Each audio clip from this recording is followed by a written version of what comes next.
Alright, everyone. Sorry about that. We are back with the official CPL Season 1 draft. I hope you guys are all excited. Sorry for the technical difficulties here, but we should be hearing mrCarbonite now if he speaks. mrCarbonite, are you there? Wow, that was a screech. That was a screech and a half.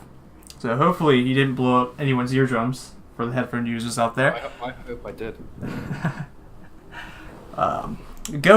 Moving forward now, after the delay, we're kind of have to catch up on some time here.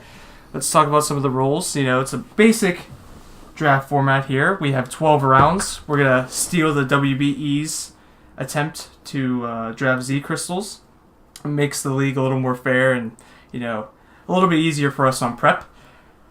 And this is the first league that I've seen on YouTube that allows you to switch out megas. So if you drafted a mega and like to trade it out for free agency or trade between other coaches, you can feel free to do so there. Outside of that, we have a tier point system. We don't have to draft in any specific order, so you can draft a tier 1 and then a tier 3. You don't have to go down the list as you can see on the screen. Outside of that, is there anything else that I'm missing here, Carbonite? I don't know. I think, did you mention that Z crystals, you can't switch the Z crystal? No, I did not. That is right. So as mrCarbonite stated, you cannot switch the Z crystals on your team. They are permanent. They're kind of like how the megas were, in previous, seasons or, previous drafts. That it just makes it a little more fair since there's only a little bit of pool of Z crystals. Outside of that, I hope everyone's excited for the Season 1 draft. And I think when mrCarbonite comes back here, we'll kick things off for round 1. Get excited. There's some things that are banned, and we'll try to explain as much as we can as we go along. You're going to see some interesting picks. We have a great pool of talent here. We'll introduce the coaches as the draft goes through. Yeah, didn't I get the worst draft position? Some can argue the wheel is very good. It's a good thing to have. It was good, but I got fucking, what was it, 9th in the end? 9th, 8th? I believe 7th, but there is an additional coach that'll come in later, as you'll see towards the end of the draft. So, you're the only one experiencing lag. I'm sorry to hear that. I don't think it's on my end as I'm not dropping any frames, but I think we're ready to kick it off. What about you, Carbonite? Are you ready? I was born ready for this moment. Alright, perfect. If the audio is a little bit messed up, please let us know in the chat so we can fix that as quickly as we can. But moving forward, I think let's get into it. Starting off round 1, hopefully this works. We have me, coach of the Kingston Kecleons. Dr. C3 is going to be grabbing Tapu Lele. It's no secret that I had to grab this first round, first pick overall. Setting up that psychic terrain, essentially stopping all priority moves in its path. Base 95 speed too, so it can utilize that very well. And on top of that, the 130 special attack with the psychic terrain, just hitting off hard psychics and side shocks. What do you think, Carbonite? I think it's quite nice. There is a really good reason that this is normally banned. It's a little busted. I thought its terrains were swapped over with Feeney, so I don't fully understand why this is banned. I mean, it's play aroundable, but at the same time, I can also understand why it's banned. I just feel like it would probably do better if it had the Misty terrain over its psychic terrain. No, I do agree. I think just adding that 50% boost to Psychic Stab is something useful. I think it's hard to switch into. Next up here, we have Man Vinder and the London Lucario is going to grab Mew, 2nd overall. Why don't you talk about this a little bit, mrCarbonite? So Mew has to be the most versatile Pokemon, basically in all of Pokemon. This thing gets absolutely every move, base 100 across the board. This thing can be anything you want it to be. You want it to be defensive, you want it to be specially defensive, nasty plot up, swords dance up. You want this to be a wish cleric. It can do anything and everything you want in the game, except from change its types. This thing can just do anything and everything you want, and I feel that's really good in a draft position because this can take the slack off your spikers, your defoggers, your wish passers, your stealth rockers. This can take a lot of slack off of everything else in the team and it really then brings into question for the opponent of, you know, what set are they bringing? You know, like, what does my team lack in that the Mew will then take advantage of? Right, right. No, definitely agree. I think second overall, it's no surprise. Mew is the first round almost every time. Next up, we have Garchomp. Next up, we have Garchomp here for the Kansas City Kingdras and, you know, Coach KPG. And, you know, what can you say about Garchomp other than the fact that, you know, it has multitudes of sets being defensive with, you know, Rocky Helmet, Rough Skin. It can be offensive. It can be a good Z user with the Z Sandstorm. And, yeah, I mean, what else to say other than those Stab Earthquakes and, you know, Stab Outrage and the Ground Dragon, even though it has a 4 times weakness to Ice, is always coming through again and again in these Draft League formats. Yeah, the amount of times that I've seen Yachi Berry on Garchomp mean that it does 9 times out of 10 live that Ice type move unless it's like really a Zmon, and it can just hit really hard back. You know, Stone Edge, Earthquake, Outrage. It doesn't get access to Dragon Dance, but it does get Home Claws, which means that Dragon Rush and that Stone Edge, you know, their accuracy has gone up, which means you no longer have to cancel those moves out because of their weaknesses and accuracy. Those will now be hitting a lot more of the time. No, couldn't agree more. Couldn't agree more. We actually missed Tapu Koko for the for who drafted Tapu Koko here? Drawing a blank. Oh, it was actually Ash versus Red in the Cincinnati Sacreds. But we'll get back to that later on. Sorry we missed that. We have Kyurem Black on the screen. Carbonite. What do you think? This thing's a monster. Like there's no really way around it. This thing can just hit so incredibly hard. It's got 2 of the best stabs in the game. This thing, you can run it Scarf, Banded. You can run it with a different collection of moves. Slap a Z move on this thing, a nice ICMZ, and that freeze shock is killing something. There is no switch in for it. Yeah, there's no doubt about that. Paired up with the right Z Crystal, Kyurem Black could be a, you know, force to be reckoned with. And here we have top 5 kills. Oh yeah, no doubt. This thing has very limited switch-ins with Ice and, you know, Dragon Stab, like you said. Here we have Tyranitar, a Sandsetter, round 1. What do you think? I think this very much cements on what the rest of the draft could look like for this one. I'm a little against people drafting a Weather Setter in the beginning unless it's the Weather Setter that then benefits from the weather itself, like maybe Charizard Mega Y. But obviously, we now know that, you know, like, he might be going a Sand team. This solidifies his picks down to a certain few. I mean, you know, he could be going Excadrill, Mega Garchomp. He could be doing anything that kind of takes advantage of that Sand. So as much as I do love T-Tar as a pick, it's just I don't think it's round 1, especially if he's using it as a Sand setter. I thought that this could have maybe gone into a couple rounds after this. No, I couldn't agree more. I think it being a valuable Sand setter, essentially telling the league, hey, I'm drafting Sand, back off. That is a statement. I think round 1, though, might have been a little too early. We actually missed your pick, Mr. Carbonite. I'm sorry for that, but Carbonite drafted Blacephalon. I know, I'm sorry. Those automated slides are rolling a little bit faster than I anticipated. We will, you know, fix that going on moving into further rounds here. So yes, I drafted Blacephalon purely because I haven't really used it before, but I kind of love what it does. Now, there's that Z Mind Blown. You know, if I manage to get my hands on the Fire EMZ, I reckon that could do really, really nice damage. It is a little bit linear. I do understand that kind of weakness. You know, Fire Blast, Shadow Ball. You know, this thing hits hard. It moves fast. This thing's going to be a threat, even though it is linear. Yeah, I have to say, seeing it in Draft League format numerous times now, you know, it, like you said, it is very linear. It has a few movesets, but I've also seen people use it as like a trick, you know, scarf trick set. You know, essentially swapping that choice scarf out there and, you know, stalling your team a little bit, especially if they have defensive mons to swap into. Aside from that, imagine tricking a choice item onto something like Chansey or something. Yeah, exactly. That could really give a disadvantage to the opponent team. Because, like, yeah, you may only have, like, a measly Eviolite, but at the same time, you've shut down one of their defensive mons where it's a Wish Passer, it's a Hazard Setter, you're locking them into something, and the good thing is, you know you've locked them into something. There's not that mind games of if they are. Hello? Uh-oh. Uh-oh. I think we lost Carbonite there for a second here. But yeah, just continuing his train of thought here, locking a defensive Mon into something like, a Chansey and a Choice Scarf. Hello, Carbonite. Yes, okay, I'm here. My laptop froze. No. So I was like, oh, he's gone. What happened? Yeah, but now that we're here with the round 1 summary, I would like to touch back on Cincinnati Sacred's pick with the Tapu Koko. I think Tapu Koko, first round overall, first pick.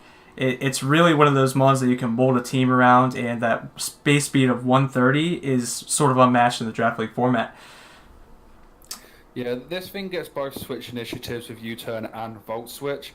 And obviously with its high special attack and its high attack as well, if they're facing a more especially defensive team, they can put Work Up, Thunder Punch, Brave Bird on there. So Yeah. there's a chance that it's being run physical as well, which means you don't just grab every especially defensive ground type you've got on your team, because then it could be hitting hard elsewhere. Yeah. Again, not to mention too, with Z crystals in the format, if you pair it up with the right Z crystal that you draft, it can be very deadly with a Z mirror move. Even Electrium Z just hitting hard with that terrain. Definitely. Yeah. Looking overall at the round here, you can see each team and what they drafted. And like I said, this is a very standard first round, in my opinion, for Draft League format. Maybe Tyranitar is a little bit early, but at the end of the day, I think the Shempedy and the Seattle Seadras do have a game plan for that Tyranitar. Yeah, they're quite close to the wheel as well, so obviously it did hit as a little bit of a surprise. But at the same time, if they're close to that wheel, then they're more than definitely getting their sand core anyway, because it wasn't something that I was interested in. So, if they're getting that sand core, then, more power to them. Yeah. All right, let's make sure, I'm going to make sure real quick that we have a little bit more time to talk for each pick. I think we, didn't have enough beforehand. So, yeah, that being said, we're going to transition into the second round. You ready, Carbonite? Yeah. So, I had this course started from the very beginning. I thought, Ferrothorn's another mon that I've seen used perfectly in draft leagues, but I've never really had the chance to use it myself. And I thought, what better than to help out with almost every single weakness that Blacephalon has. Ferrothorn comes in, water type hit, Ferro eats, fighting type hit, Blacephalon eats. There's a little bit of a neutral weakness to ground, but Ferrothorn can still come in and eat that if I'm running the right set. Just feel like these two mons can really help capitalize on each other's weaknesses and play to their strengths. And also, Ferrothorn can set up those hazards as well, so if you're trying to do a switch game around Blacephalon, you're going to pay for it. Yeah, exactly, Carbonite. I was actually going to say the fact that you can set up spikes and stealth rocks can really set your opponent on the back foot here with Blacephalon forcing switches, ultimately racking up that damage in the I would say long game. But yeah, you hit the nail right on the head. Blacephalon Ferrothorn forms a great core synergistically. You're starting to diversify your speed tiers a little bit. Ferrothorn can hit really hard too. That's something to not scoff at.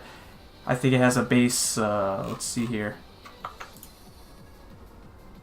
I believe it has like a base 120, base 94 attack. But at the end of the day, when you're hitting with power whips and gyro balls, it racks up.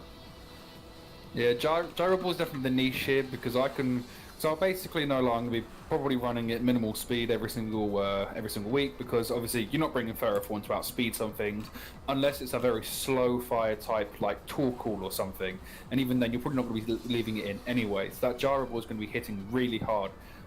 Coco's speed, yeah, great. Gyro ball, gonna absolutely maul it 10 out of 10, 100 out of 100 every single damn time. Yeah, that's good speed control there you have on your team so far. Next up, we have Shempedy and the Seattle Seadras grabbing Scizor to pair with Tyranitar. I think Scizor and Tyranitar pair exceptionally well together. I think Scizor is better a little on a rain team, but it also functions well on a sand team. Yeah, because obviously the sand team gives it the special defense boost, doesn't it? It's the steel type. I believe that special defense only goes to rock types, but I could be mistaken. Only to... Wow. Did they nerf that then? 'Cause I swear it used to be Steel and Ground. I swear, for Sandstorm. We can look it up real quick, but while I'm looking it up, why don't you talk about some of the talk about the priority synergy between T-Tar using Pursuit and Scissor with Banded Bullet Punch. That's so obviously he's trapping people in here, and obviously the speed isn't great, but Tyranitar can D-dance up, and obviously Scissors with that nice little bullet punch. So yeah, T-Tar might hate fairies, but at the same time, Scissors like, bullet punch, get the hell out of here. Because yeah, bullet punch is a base 40 move. Technician, baby. That's going up to a nice 60-65. You know, I'd love to see mons like Primarina, mons like Tapu Koko. I'd love to see them try and take it. Right. No, couldn't agree more. It definitely makes those threats that T-Tar might fear and really be able to switch in well, take the hit, and even force switches on the opponent's side.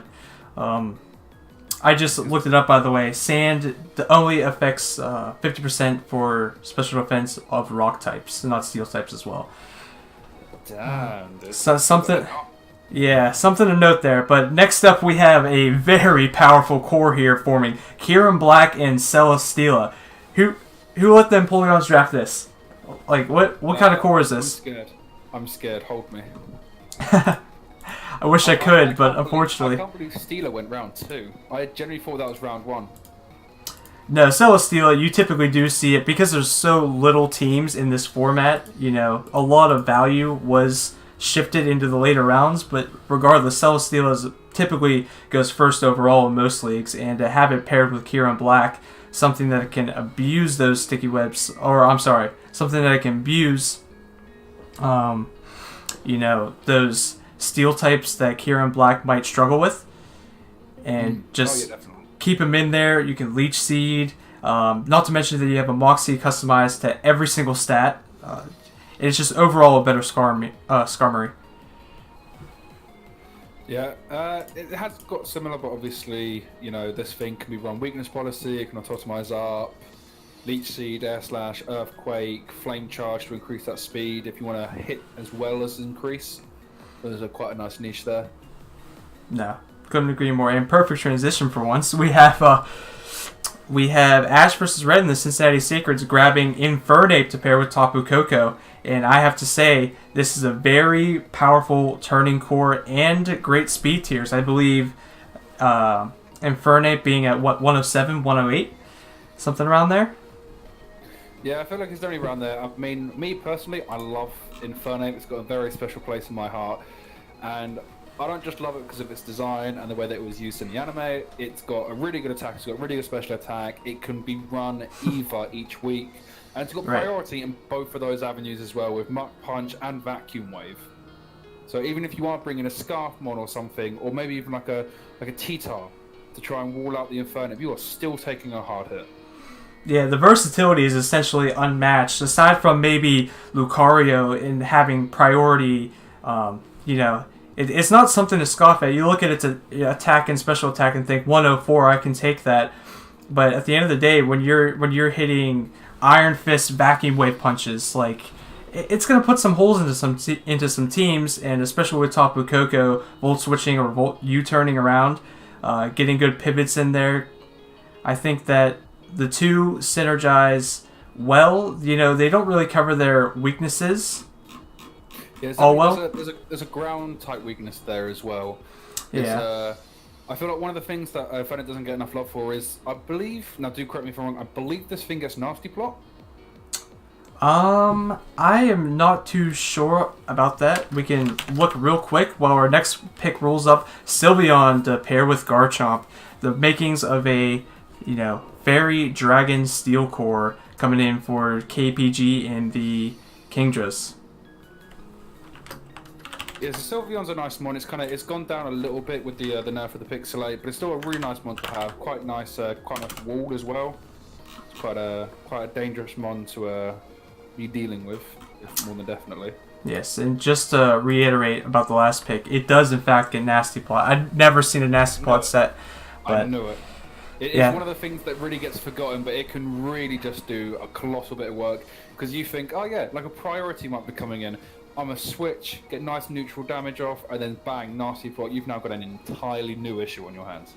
Yeah, Infernape Nasty Plot, I've never seen it, so I hope, that Ash vs. Red can take advantage of the utility there.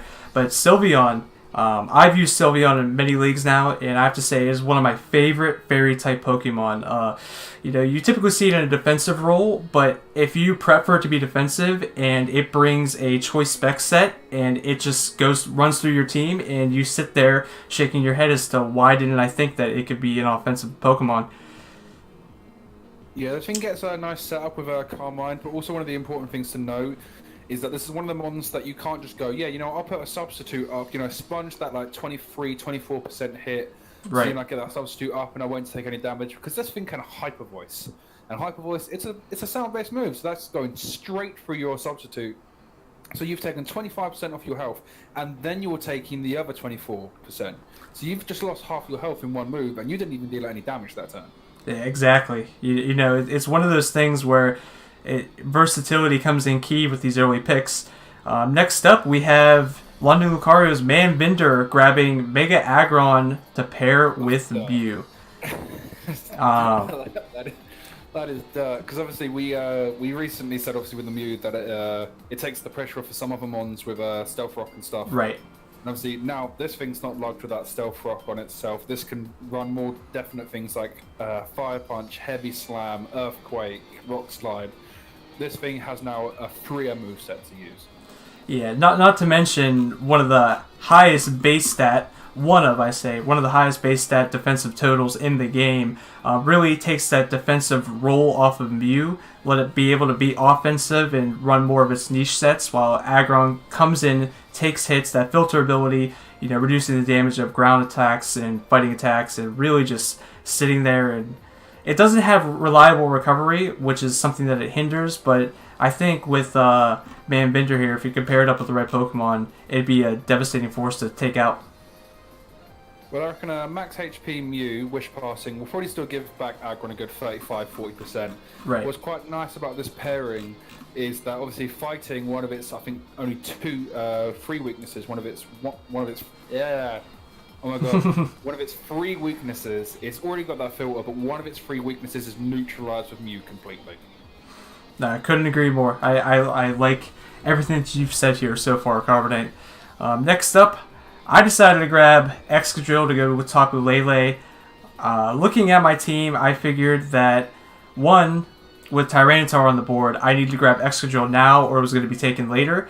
And two, the fact that I can pair,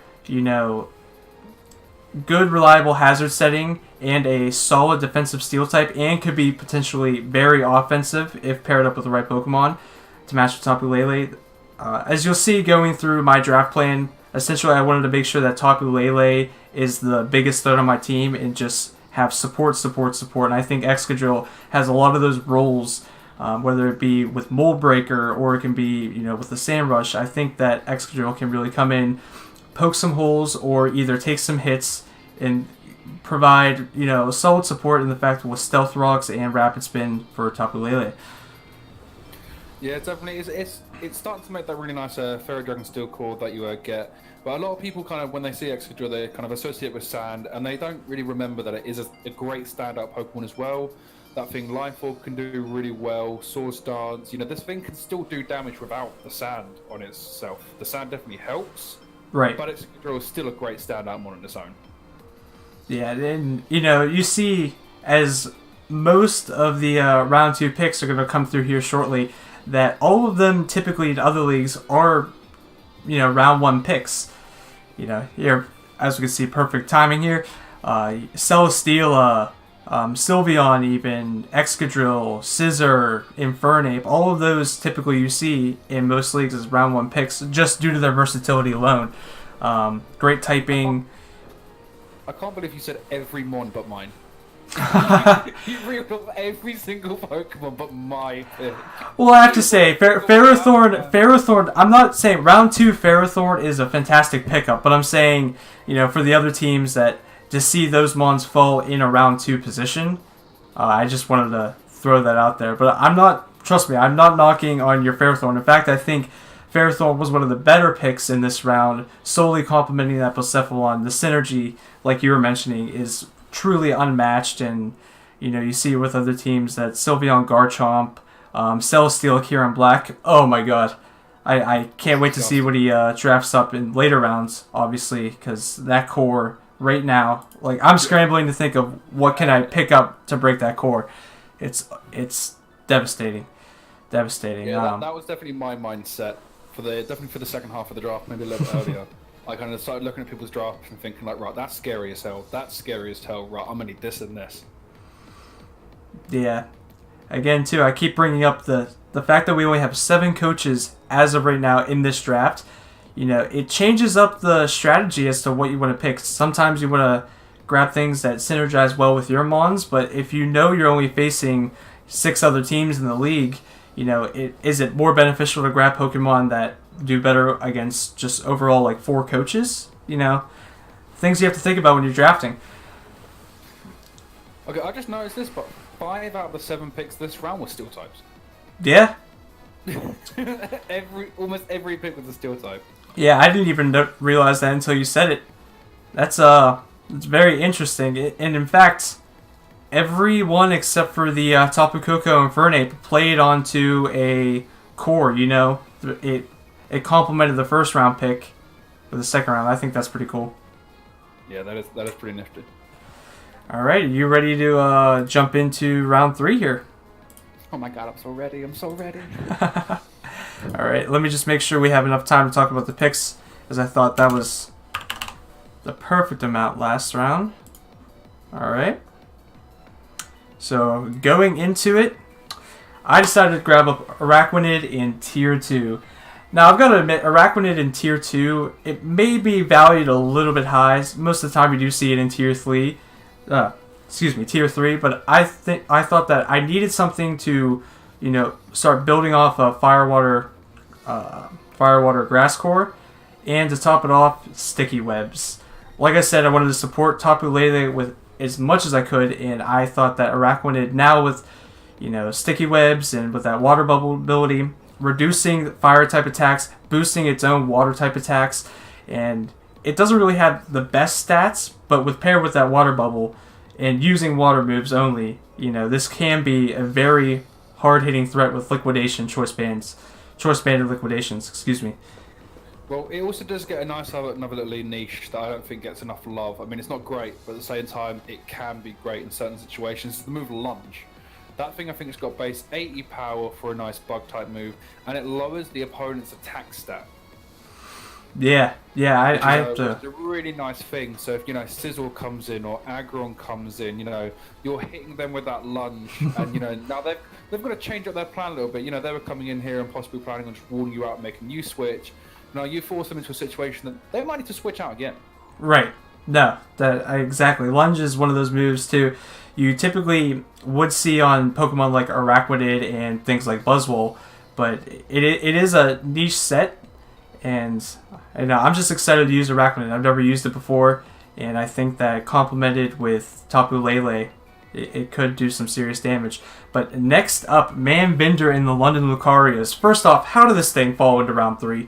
Can we just take a moment here? We have Landorus T coming in round 3 to pair up with Mega Aggron and Mew. What do you think, Carbonite? Yeah, this thing definitely... He's got the mons to help out with every single weakness now. I can't see a common weakness between the 3 of his Pokemon. Obviously, I know Manbinder. I've been in different leagues with him before, so I know the kind of powerful player he is. And kind of just seeing him scoop up this kind of power and this kind of versatility, along with the fact that they do mesh together quite well, it scares me, man. No, it is definitely scary, and I keep wanting to hone in on those Z crystals because Flyinium Z with Landorus, Rockium Z with Landorus, it can run the gambit. It has so many different sets. It takes Stealth Rocking pressure off Aggron in case it wants to run a different type of set, and I think even you can go vice versa. Having Aggron, it takes Stealth Rock pressure, and he has a second Defogger too, which is talk about versatility, man. Yeah, the quite nice thing about this is most of the time if they're not bringing Flyinium Z, a nice bulky grass type kind of walls this thing a little bit, And the good thing is with this, what I've seen a couple of others, and I'm apologise if I'm ruining a couple of sets. What this thing does, obviously, because of its stand-in Landorus Incarnate, it does get Sludge Wave, which I've seen quite a fair few people use. I've kind of seen people use special Landorus Theory and kind of catch people off guard and hit with those Sludge Waves. Yeah, no, I think, because it has that 145 base attack, but it also still has that 105 special attack, so you can really catch people off guard with a special set. I couldn't agree with you more. So, next up, KPG in the Kingdras, grabbing Mienshao, breaking off from that very, Dragon Steel core a little bit. He's going to grab the Regenerator, Fighting, Slate Game, Sweeper, Mienshao. Yeah, also, a good thing to know about the coach of the Kingdras is he's a goddamn thief. Yeah. He's a damn thief. I wanted this so bad. I've seen Mienshao absolutely run houses, choice scarf, choice band, it runs that fake out, it hits like a truck. It can do fake out life force, it can fake out and then it can U-turn out and forget about that life or chip damage. It's now healed itself again. Yeah, I really wanted to use this for the first time and it hurts that I don't. That Regenerator is crucial. I believe it does hit a base B tier of 115, if I'm not mistaken. I believe so. Oh, I'm sorry, 105. But still, creeping up just above Garchomp even. Starting to diversify those speed tiers a little bit, and the fact that it can pivot with U-turn, getting threats like Garchomp and potentially Sylveon in there. It's one of those mons that... But doesn't it also gets Reckless, doesn't it? It does. Reckless high jump kicks are deadly. Paired with a choice scarf, Reckless high jump kick could essentially lead you into a role where you think you're going well within the match. You think you have your opponent on the back foot, and then all of a sudden Mienshao comes in and you say, oh no, I get swept by this. It could be that simple. Yeah, more than definitely. It's definitely a threat. Yeah. I missed it. Alright. I'm sorry. Snipe City. 7 coaches, but snipes are still real. Going up, we have, talking about a force to be reckoned with, Zygarde, 50% going in. Now this is going to add into his free point totals, essentially being a second tier 1. But, Choice Banded 1,000 waves are no joke. Carbonite, what do you think about this pick? I think its moves 1,000 waves and 1,000 arrows are complete bullshit in my mind. Really? Yeah, I mean, they're good. They're broken, which is what I hate about them. I mean, he is really good. I mean, he can hit flying types, Skarmory, Celesteela. Oh, yeah, I'll switch him on the ground type move. Not anymore. This thing is now going to decimate you. And this thing can coil. This thing can Dragon Dance. This thing can sub. Yeah, sub-coil sets are deadly. This thing can do a matter of things, plus with Dragon Tail as well. So even if they've got a Sylveon or a Suicune or something setting up, bye. Yeah, now correct me if I'm wrong, Carbs. I do believe that Zygarde gets Stealth Rocks, and that does alleviate some of the pressure that Infernape is currently, holding there with setting Stealth Rocks. So it's one of those mons that... I'm very surprised if it doesn't. I don't have that much use using Zygarde, but I've seen it used, but I've never really seen it with Stealth Rocks. I mean, it's a ground type, so I'd assume it does. Right. Yeah, I mean, I would assume too. I think as a defensive set, it can be beneficial too. Oh, no. I'm hanging my head in shame. Why? We have Florges, the pair with Kieran Black, and rounding out the core with Celesteela. I think we just lose. I don't know. I don't know how we beat this core. I mean, the moment Celesteela went, we should have all just grabbed every decent fairy type in the meta. That would have been what happened. I mean, looking back, I should have just, drafted 2 fairies at this point. We can't let this, we can't let him draft. Like, that's it. He's done. We're just going to stop him at 3 picks. He's not allowed anything else. Not even a Z Crystal. He's not allowed it. Obviously, all jokes aside, Florges here, one of the special defensive monsters. So specially defensive, I think at base 154 special defense that it actually just invests in its defense. That's all you can say. It doesn't even need that. Doesn't even need the special defense EVs or anything. Oh, it seems dirty. Oh, I know. Especially the fact that it can Heal Bell, it can Synthesis up, and it can also Wish Pass for Celesteela and Kieran Black. Not to mention, I think with Ultra Sun and Ultra Moon, it did get Defog, which is very good hazard removal. Kieran Black doesn't really want to switch in on those hazard entries, I believe being weak to rocks, and no one really wants spikes or toxic spikes up on the field anyway.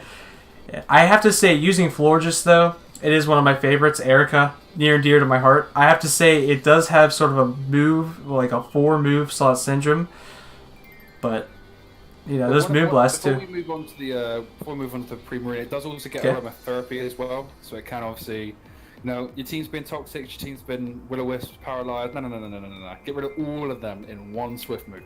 Yeah. No, it's definitely plays a heavy support role for Kieran Black and Celestial. But speaking about some support roles, we have Primarina rolling in here with T-Tar and Scissor. Now, I think Primarina would have been a good pick for this team.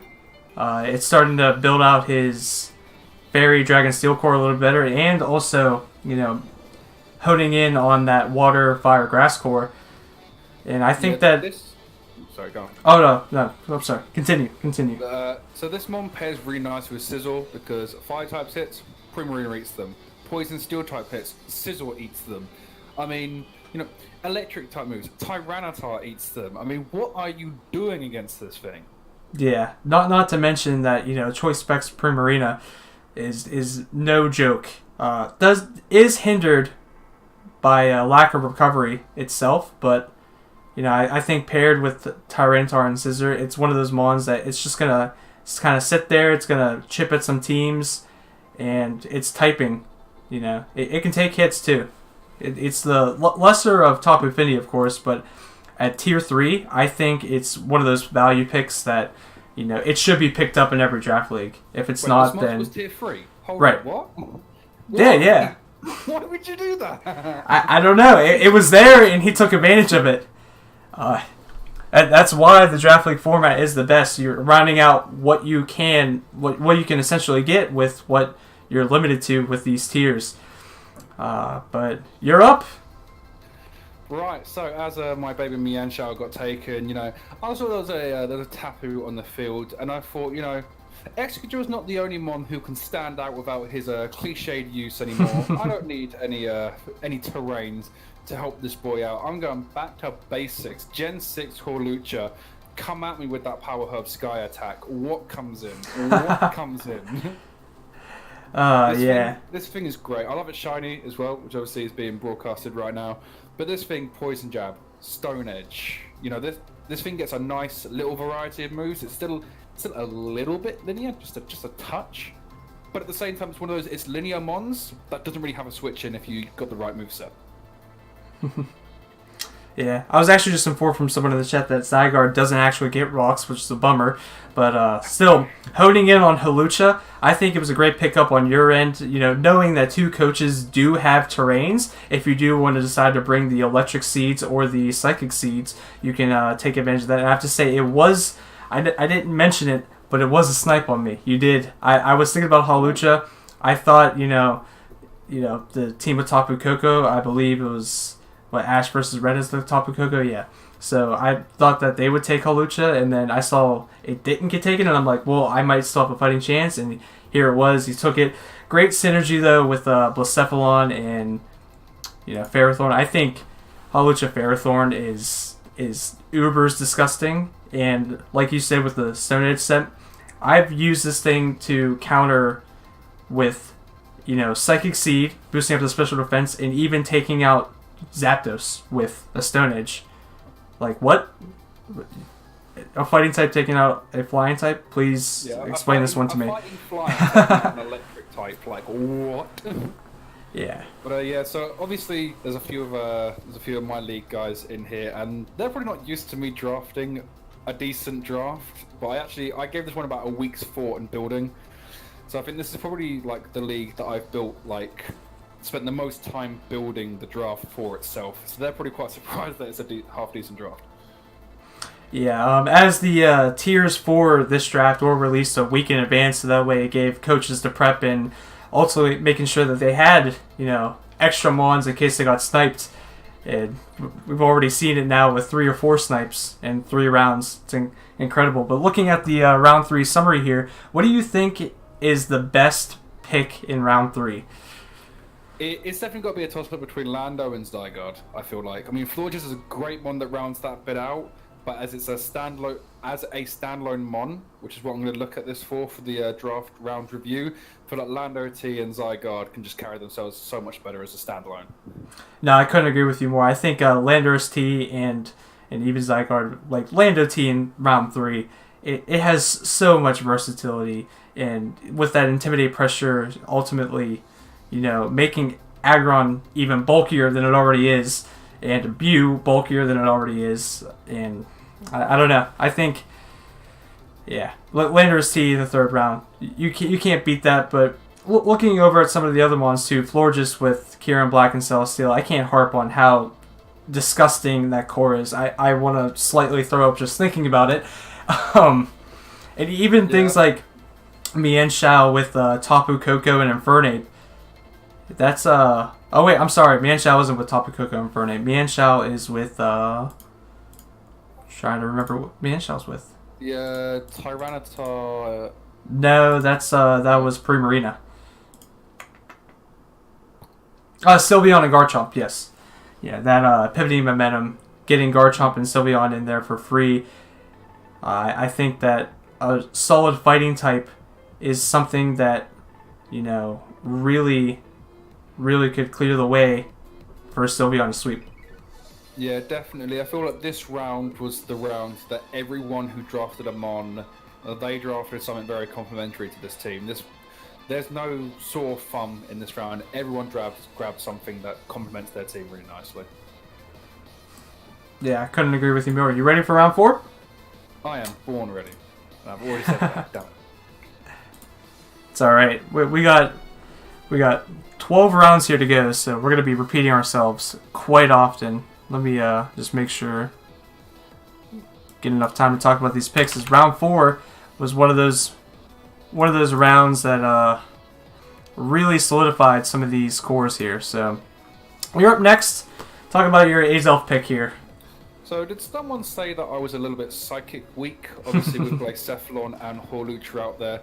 So I decided that, nope, I'm a little bit psychic weak. Let me grab a psychic type myself, and what's better than to, stop people from outspeeding me even more with that nice little Azelf.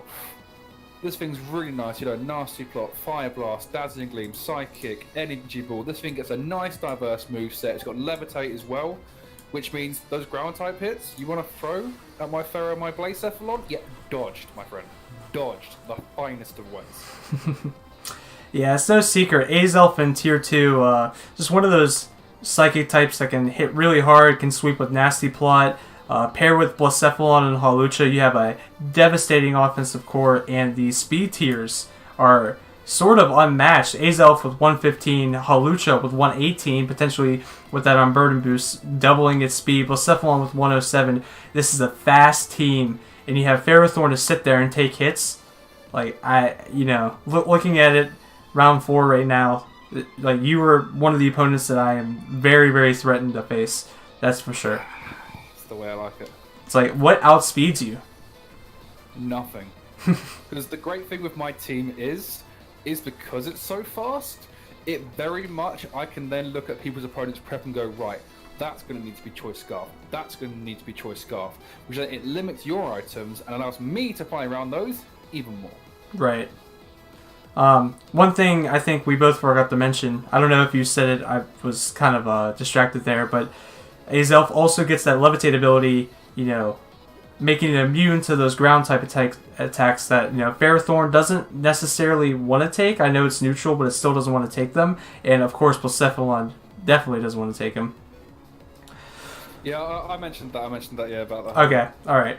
Yeah, sorry, I was playing around with the docs for a little bit here, but we see Arcanine, a great pick in round 4. Tier 3 Arcanine to pair with Scissor, negating that, fire weakness, essentially.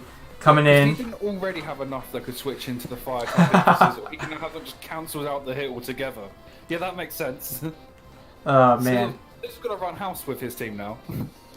Yeah, Arcanine here. A great support, like we said, for Scissor. And on top of that, it gets reliable recovery with Morning Sun.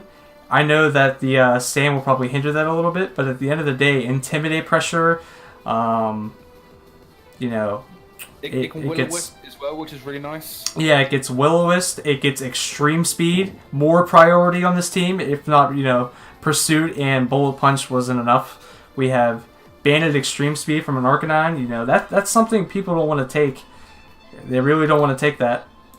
It's really not, no. Especially when you think oh yeah, I'm running end game, and then all of a sudden banded at E speed actually just wipes out the rest of your team, and you're like, right.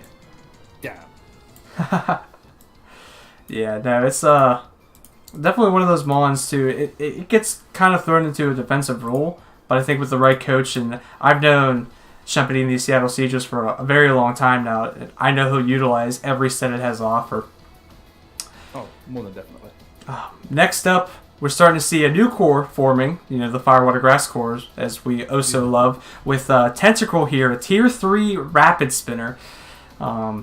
Gives the Roam and Empoleons here a little bit of hazard support with Toxic Spikes. That Poison type to take out fairies if, Cell Steel's maybe a little more defensive. I don't know what else. It's just like adding more support for the team. Base 100 speed. Because this team really needed another specially defensive mon, didn't it? Right, of course. I mean, if you try and put down T-Spikes against this guy, I mean, he doesn't even need to use Rapid Spin to get rid of him. He just comes in and just absorbs them. How does that go again? What is that? I don't think I could imitate the noise if I tried. It's one of a kind. No, I think we hit the nail on the head for, the Tentacle. Yeah, base 100. Lacking something fast, but this thing is quick. Scald, Poison Jab, Sludge Bomb. Yeah, it is the first mon on this team to creep that 100 base speed, which is oh so crucial in the Draft League format. And I think, even if you wanted to try and be a little bit cheeky with a Liquid Ooze set, I don't know. If we see that, more props to him. I've been Liquid Ooze to switch in onto Volcarona and Giga Drains before. Yeah, it's a set. It's a set.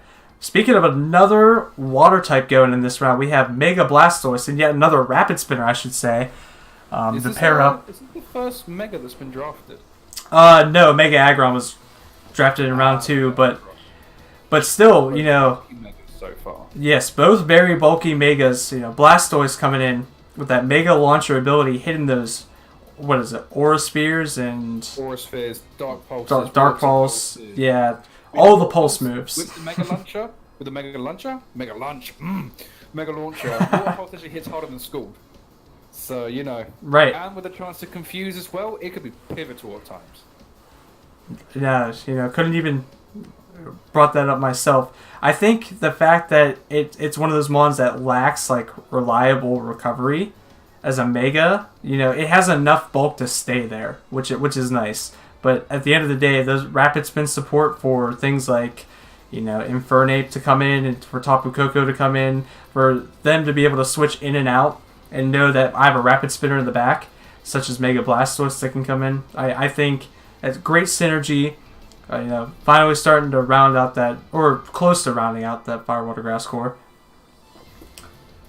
Yeah, definitely. The nice thing is about Blastoise as well is that this is the one that you're probably sending in on the rock ground type, that will set up the rocks.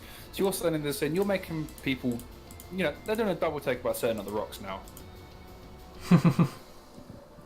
Yeah, no, I couldn't agree more. I think just Blastoise is one of those mons that it stood the test of time, and even its Mega is starting to stand the test of time here in Draft League format.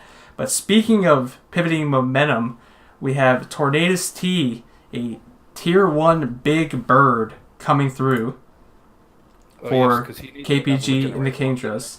Right. We have a Regenerator core with Mienshao and Tornadus, and a fast one at that, base 121 speed and 105 speed with Mienshao. If he grabs Toxapex, I'm done. If he grabs Tangrowth, I'm done. Oh man, let's hope he doesn't grab any more Regenerator mons, as that switching momentum can benefit, and not to mention it's one of those mons that under rain it could hit those 100% hurricanes, which it also needs. But at the end of the day, Rocky Helmet, Z move. Plus the fun that this thing, yes, it is weak to Stealth Rocks, but Regenerator recoups all of that health. Right. So he could come in, he could then U-turn out, and then you want, because most of the time with U-turn and volt switch, as long as you've got hazards up, it's chipping away at it slowly and surely. It morally benefits you. Not with this thing on the field, because this thing just health right back. Yep, it can always come in, and not to mention, the fact that it can be physical with things like U-turn, superpower, knockoff. It's one of those utility mons for sure. And I'm interested to see how well that Mienshao and Tornadus will, be a pairing. Switching out, doing what it does. I'm excited. His team's going to be the team that switches like every time. Next up, we have, Manbinder and the London Lucarios grabbing Tangrowths, making sure that the Kingdras can't essentially grab it. But we see Tangrowth with Landorus and Mew. Ugh, disgusting. I can't speak more highly about Tangrowth. In fact, this was a very, very hard snipe on me if you're watching this, Manbinder. I hate you. No, just kidding. I think that the ability for it to come in, take those hits with that very high defense stat, and I think one of the sets that I love the most too is just that Assault Vest set, coming in, taking hits, dishing out hits with knockoff, and even if you don't want to run Assault Vest, you can run Leech Seed, Sleep Powder. It has some versatility. Okay, I'm back. I didn't even know you left. My thingy froze a little bit. Oh, okay. Yeah, people are freaking out in the chat right now. Tier 3 Tangrowth. It's one of those mons that it teeters on the line of Tier 2 and Tier 3. So as a value pick in round 4, you see this go round 3, round 4, and for it to be a Tier 3 as well. I think that's a great value, and like I said, the support for Mew and Landorus, it keeps building more and more. This is one bulky team. You there? Okay, yes, I'm here. Sorry, I thought okay. I'm plugged back in my mic. No, you're all good. All good. So, I'm up next. Because, end of the round here. We're going to finish it off with Shaman. As I was sniped with Tangrowth, I decided the next best thing would be Shaman. Also in Tier 3. I thought that was a good value pick. Trying to round out that Water Fire Grass Core. And it has a few niche moves that I think can support Tapu Lele with Healing Wish. It gets Leech Seed. It also gets that, devastating Seed Flare, that 30% chance to knock a special defense by, what is it, 40%? Yeah, I think so. The last thing you want is for a special defense drop and then a switch into Tapu Lele. I don't think anything's living at, when it's minus 40%. And I just think that it also added a little more support. Just the fact that it's, a base 600 mon is one of those Pixie Fairies. Or it's one of those Pixies, I should say. I don't know. I've never used it before, so I'm excited to use it with this team. And it's one of the first Pokemon that really hits the eclipse that base 100 speed tier. I know Tapu Lele and Excadrill are close, but just not quite there. What do you think? Yeah, it's a good thing my co-host isn't in this one, because he absolutely loves Shaman. Yeah, Vic absolutely loves this thing. And I can see why, that Seed Flare, 85% accurate, so, it has the chance to miss, but it redeems it with that chance of basically every time dropping the special defense. Right. Couldn't agree more. Nice bulky steel type, Seed Flare does 30%, drops that special defense, it's now doing 60%. And it's like, well, now I'm in a pickle. Yeah, it can really set opponents on the back foot if they're not expecting that drop, if they're not expecting the Seed Flare. And not to mention, too, the fact that it's base 100s across the board, it can be defensive with things like the Rest Natural Cure set, gaining, the sleep and then switching out, ultimately healing itself up back to full. It could be beneficial to the team. Oh yeah, more than definitely. Looking at round 4 here, while I take a quick drink, what do you what's your least favorite mon, in your opinion? Since all of these are very good support mons for their teams, what do you think was like? It could have been held off a little bit more. I think honestly, the Tentacruel probably could have been held off a little bit. I mean, no one would have sniped him for the special defensive mon as everyone kind of grabbed bulk already. I feel like he could have waited a few rounds. It's the only thing that's kind of poking out as a sore thumb. Everything else I kind of expect to go around this part of the draft, but the tentacle kind of just sticks out just that little bit. Right. I think that I think I would also have to agree with you. Tentacruel, it might not have been a round 4 pick. I understand that it's a good rapid spinner, relieving pressure for that floor just on the team. But at the end of the day, with 7 teams, there's just so much on the board. Was it going to get picked? Power that's not even touched. Yeah, and not to mention, most teams have already grabbed their staple water type on the team, and most of them are defensive. So, when you look at it, it probably would have gone very, very late, or if not drafted at all. So, other than that, I think that it's a pretty good round. I'm not knocking on Tentacruel. I just want to reiterate that real quick. I'm not like hating on it. I just think that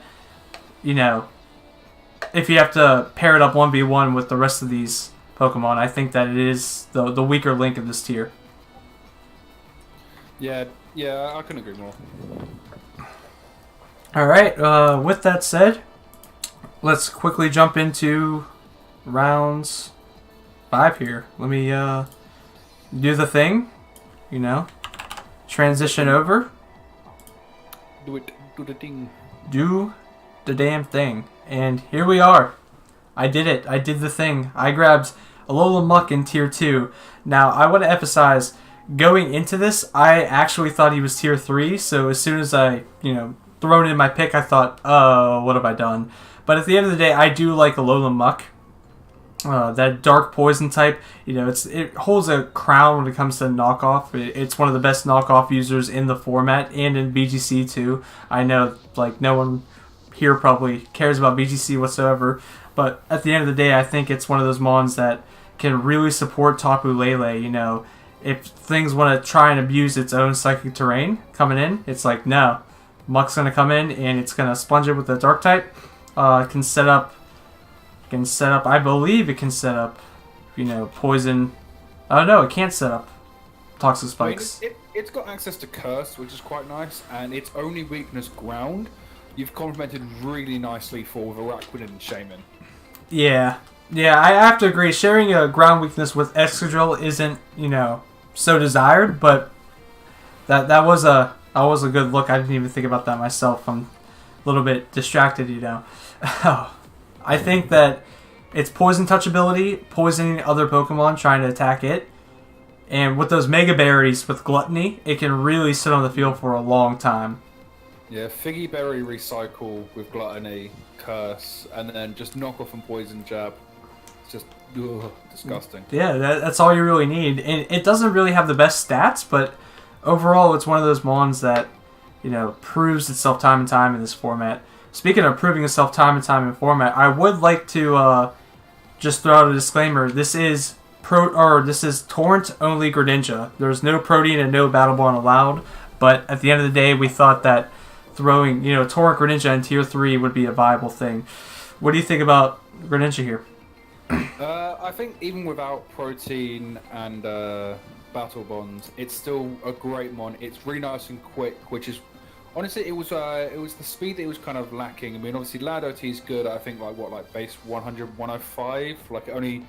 It's between 100 and 110, but this thing's 120, I think, or something stupid like that. I believe Landorus is under that base 100 speed at 91, but Greninja at 122 is definitely one of those mons. It's a great lead with Toxic Spikes.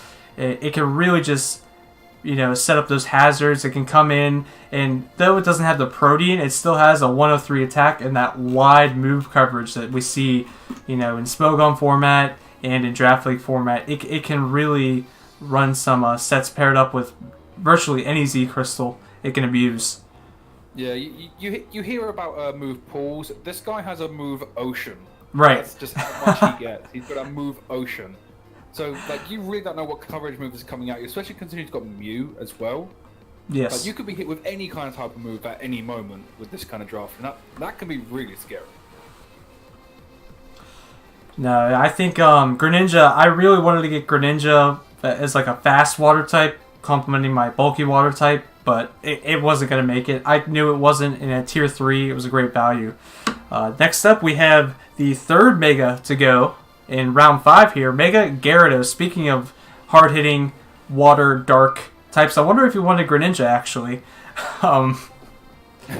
KPG and the Kingjas are going to be grabbing Mega Gyarados. I think there's a... Oh, go.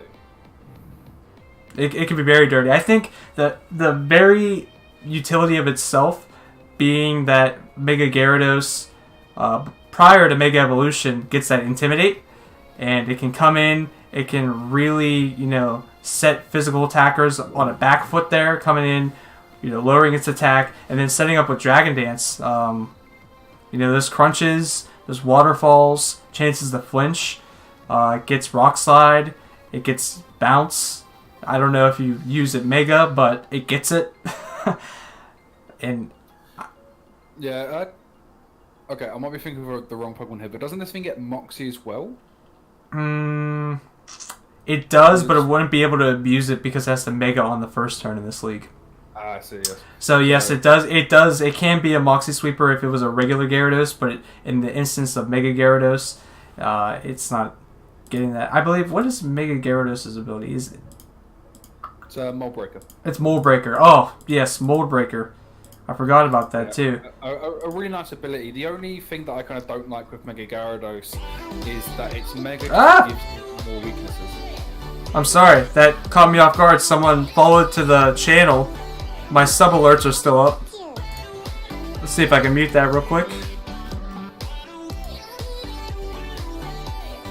It's not letting me load in time to mute it. This is awkward. Oh my god, oh my god. I know, right? Anyway, you get to hear my awesome follower song. Thank you for the follow, whoever that was. I'll have to check after the stream, of course. But anyway, sorry about that, folks. Not Mega Metagross. Mega Metagross is banned, but Metagross in Tier 3 is still one of those mons that can, run the gambit if you give it a chance. Weakness policy sets, can set Stealth Rocks. It gets priority in Bullet Punch. It gets just a wide move pool. And that Clear Body ability, essentially making it so that things like Mega Gyarados can't intimidate it, is something to not laugh at. It's here to stay, and it's proved the test of time. Those Steel Psychic types, nearly all of them are great in this Draft League format. So, what do you think about Metagross? I love Metagross. Obviously, Mega Metagross has a nice little special place in my heart as well. But Metagross, this thing, Bullet Punch, I mean, you can run it weakness policy. You can also run this thing banded as well. That Meteor Mash is a nice move. Really gave Steel types that really nice hard-hitting move that isn't Metal Core. And with the chance to raise attack as well, you could be in real trouble if it's banded, and then the attack boost. No, right, exactly. You hit the nail right on the head there. Just the fact that it can come in and be one of those great big hard-hitting attackers. I think at one base 30 attack, it's devastating. But speaking of devastating, we're pairing Sticky Webs now with the oh-so-scary core of Kieran Black, Florges, and Celesteela. Oh, you wanted to bring a scarf to counteract my stupid core? Yeah. And the worst part is, most Scarfers can't even break this core. You need to run a Life Orb, a Specs, a Band. You need item advantage, and now that Galvantula is like, well, I'm going to set those webs, and I'm going to make sure that, my Kieran Black is going to outspeed you. That is scary.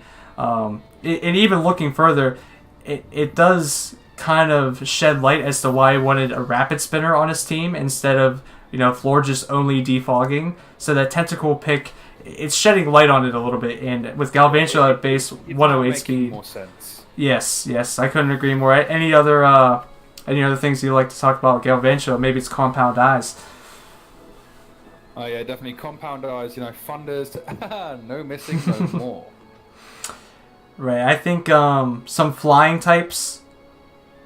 Actually, he has Celesteela, but some of those flying types could have been a little bit pesky, and now Galvantula's like, no, I'm going to hit you with 91% accurate thunders, and you're not going to be able to live them. And a very, very interesting pick coming through. We see Mega Glalie, round 5, Carbonite. What is going on here? That is a stone cold fact. That is, yes. It is a stone cold fact. Look at that blue tongue and tell me that you are not surprised to see that face. Too many of the popsicles, man. Like, look at him.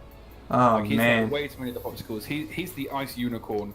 But this pick just tells me one thing, and basically one thing only, is he's gunning for another tier 1. Because this gives him a nice, a meaty 60 more points to his grand total.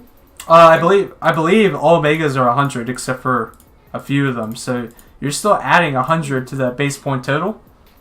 Yeah, so he may have sizzle, but he's going to be going for another top mon. And the thing is, with megas, normally the mega's going to be kind of pivotal to your team, kind of helps build it all together. But most likely it's coming most weeks. Mega Glalie's probably not going to come most weeks. Right. But it does give him that chance to build a better team as well. And then it's still a great Pokemon, it's quick, it's got Ice Shard, that Ice-type explosion.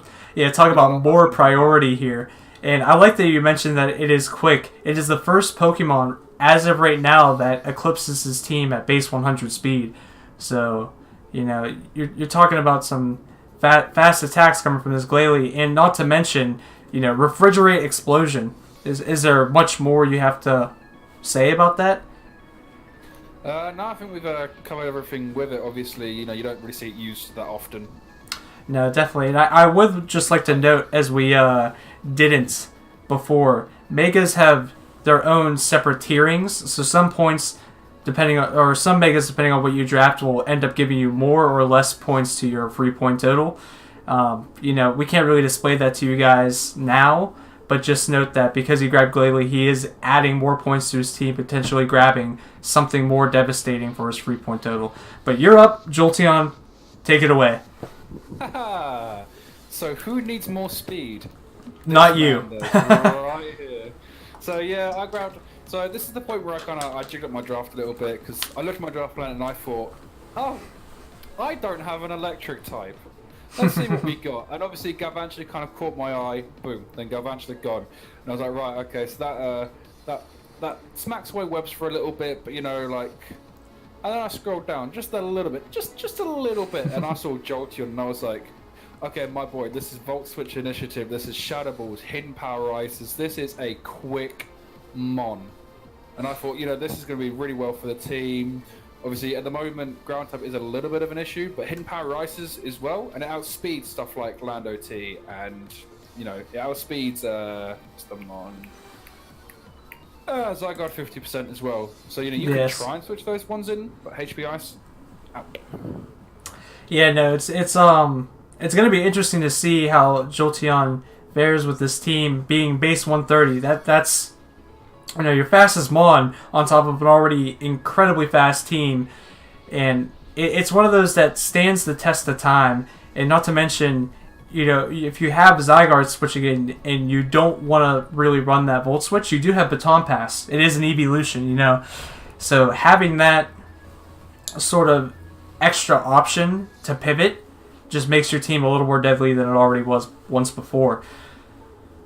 Yeah, so obviously, just before we go on to the round review, I think this was one of the points that I started looking and going like, right, I think I should start maybe playing a little bit around against other people's team.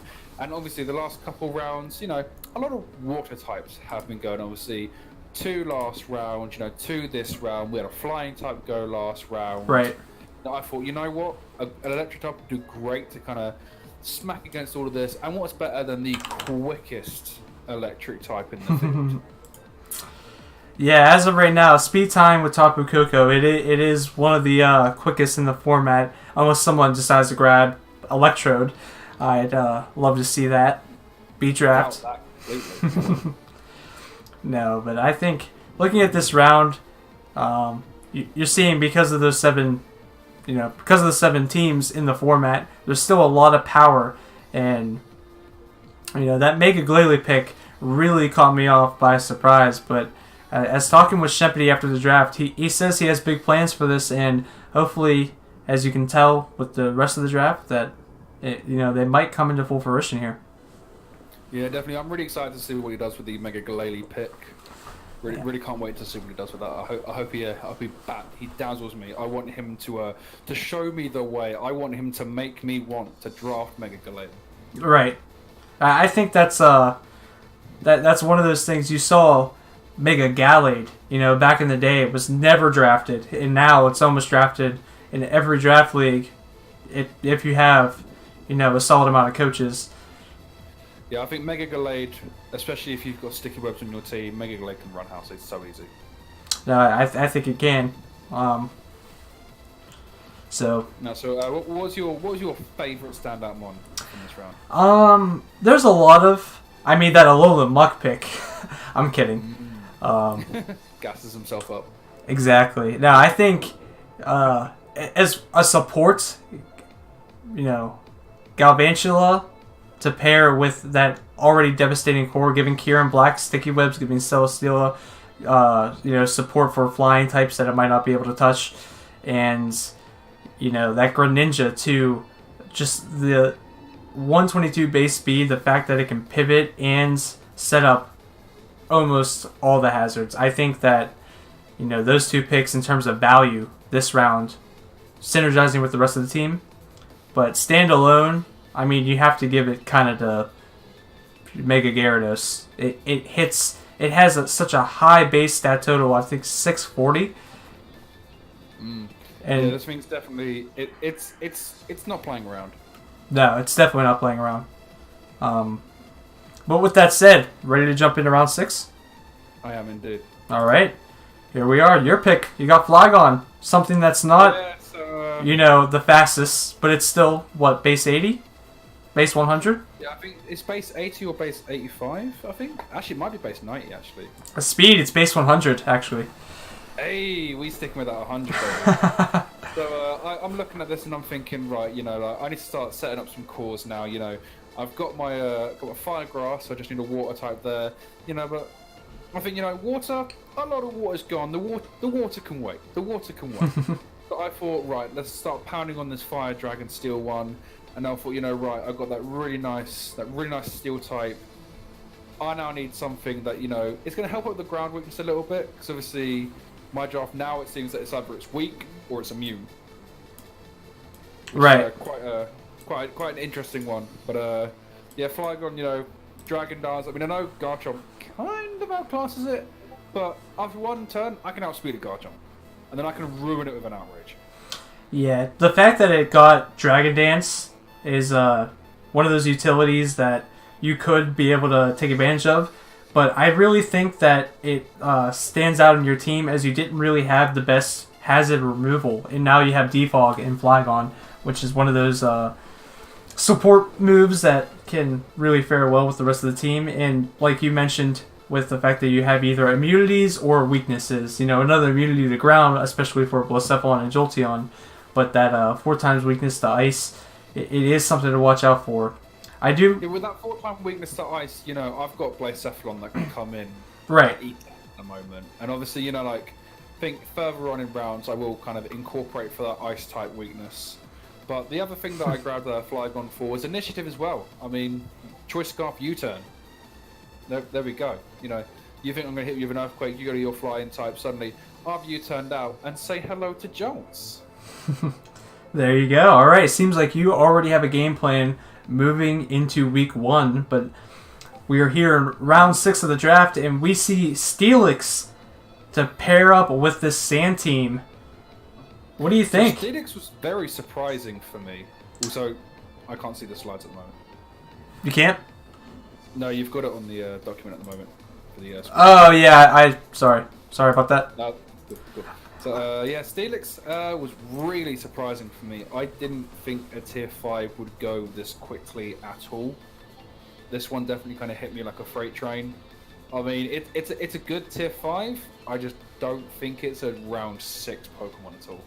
Yeah, I have to agree with you too. Round 6 I think was very early, especially in the sense that everyone already has a Steel type and he already has a Scissor with that. But moving forward, it does set Stealth Rocks. Steel types have been flying off the shelf, so this definitely could have waited. Yeah. Until like round 11. to be honest. Yeah, it does remove some of the stealth rock pressure from T-Tar and Scissor, which I do like.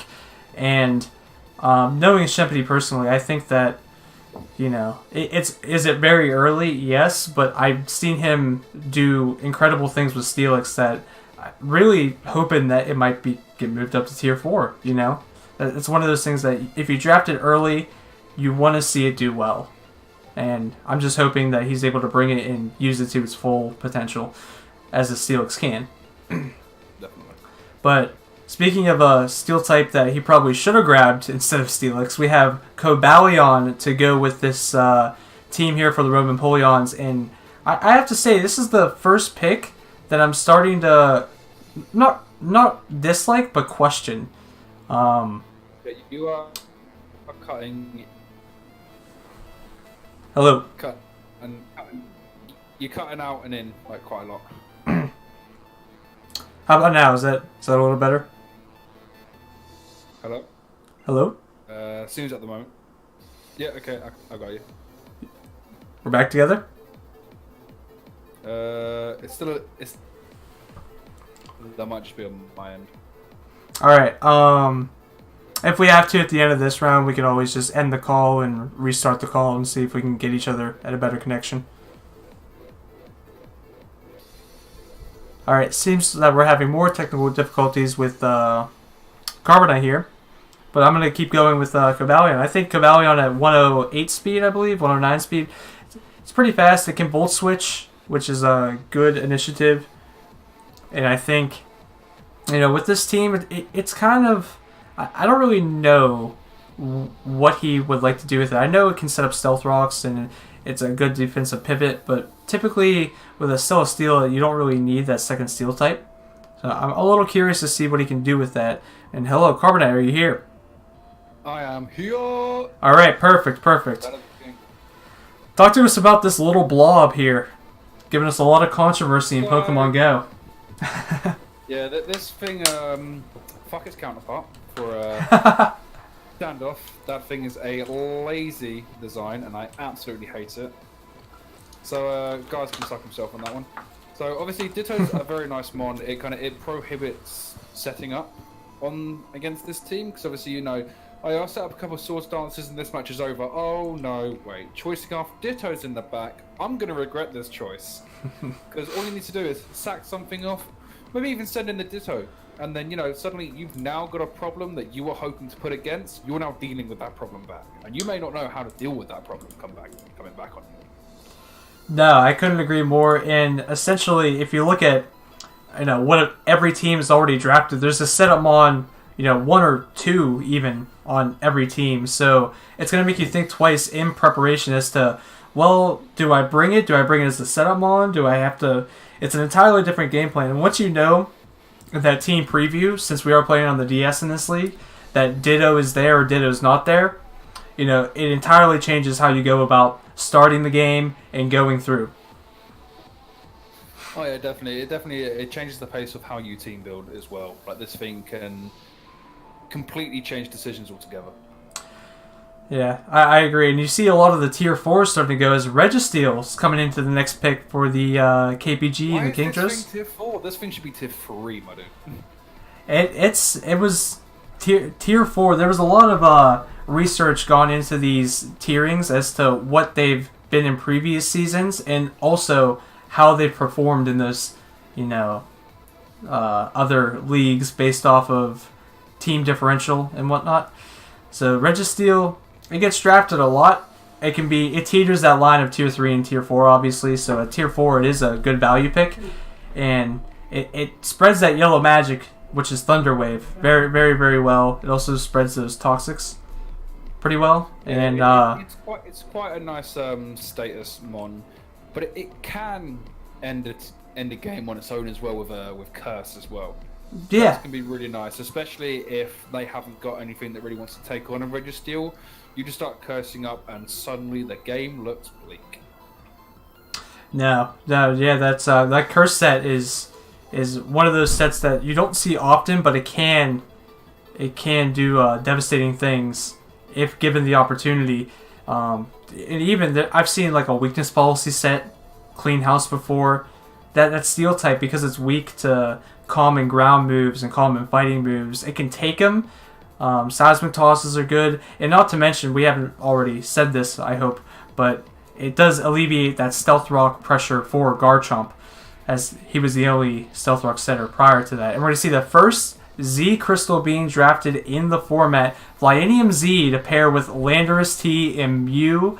That is not a surprise there. Damn surprise. Yeah. Did not see that one coming. Who would have expected Flyinium Z? Now, of course, I'm sure Flyinium Z was on the radar of other coaches, so to see it go in round 6 is, not a surprise. I feel like he went with this early purely so it didn't get sniped by someone else. No, and, we see those trains move, so we see those, trends tend to move. I'm sorry, I don't know why I said trains, of when something gets sniped, people immediately start to hustle and look for the next best available thing. So we might see a trend with the crystals coming. Maybe I'm right, maybe I'm wrong. I just know at the end of the day, Flyinium Z to pair with Landorus T flies and Mew with whatever it wants to do. It can bounce, it can be Z Air Slash. I don't know if there's any special moves, and I don't believe that Mew gets Mirror Move. What move it doesn't get? I'd be surprised if it didn't get... Doesn't it get like every TM? Does Mirror Move a TM? It might have been in previous generations, but if it does get it, I highly doubt that we're going to see it, just because of the DS League preventing it. Oh, yeah, that's true. That is true. And also, in the chat, we'd also like to mention that someone did draft things like Tapu Koko with Mirror Move and Tornadus T with Z Hurricanes. So, drafting it round 6 was, I'd say, a good call. It would have been a hot topic item. It was quite smart. Yeah. What is not a good call, though, I have to say, I did flub up, is Rotom a little bit early here in round 6 for a tier 5. Yeah, I think so. I think it could have waited a little bit longer. But at the end of the day, I needed a ghost type. I thought that, having a ghost type to sponge those, fighting hits that Excadrill doesn't want to see, and to top it off, it does hit a higher speed tier, and it gets those, support rolls, such as Defog, now in Ultra Sun and Ultra Moon.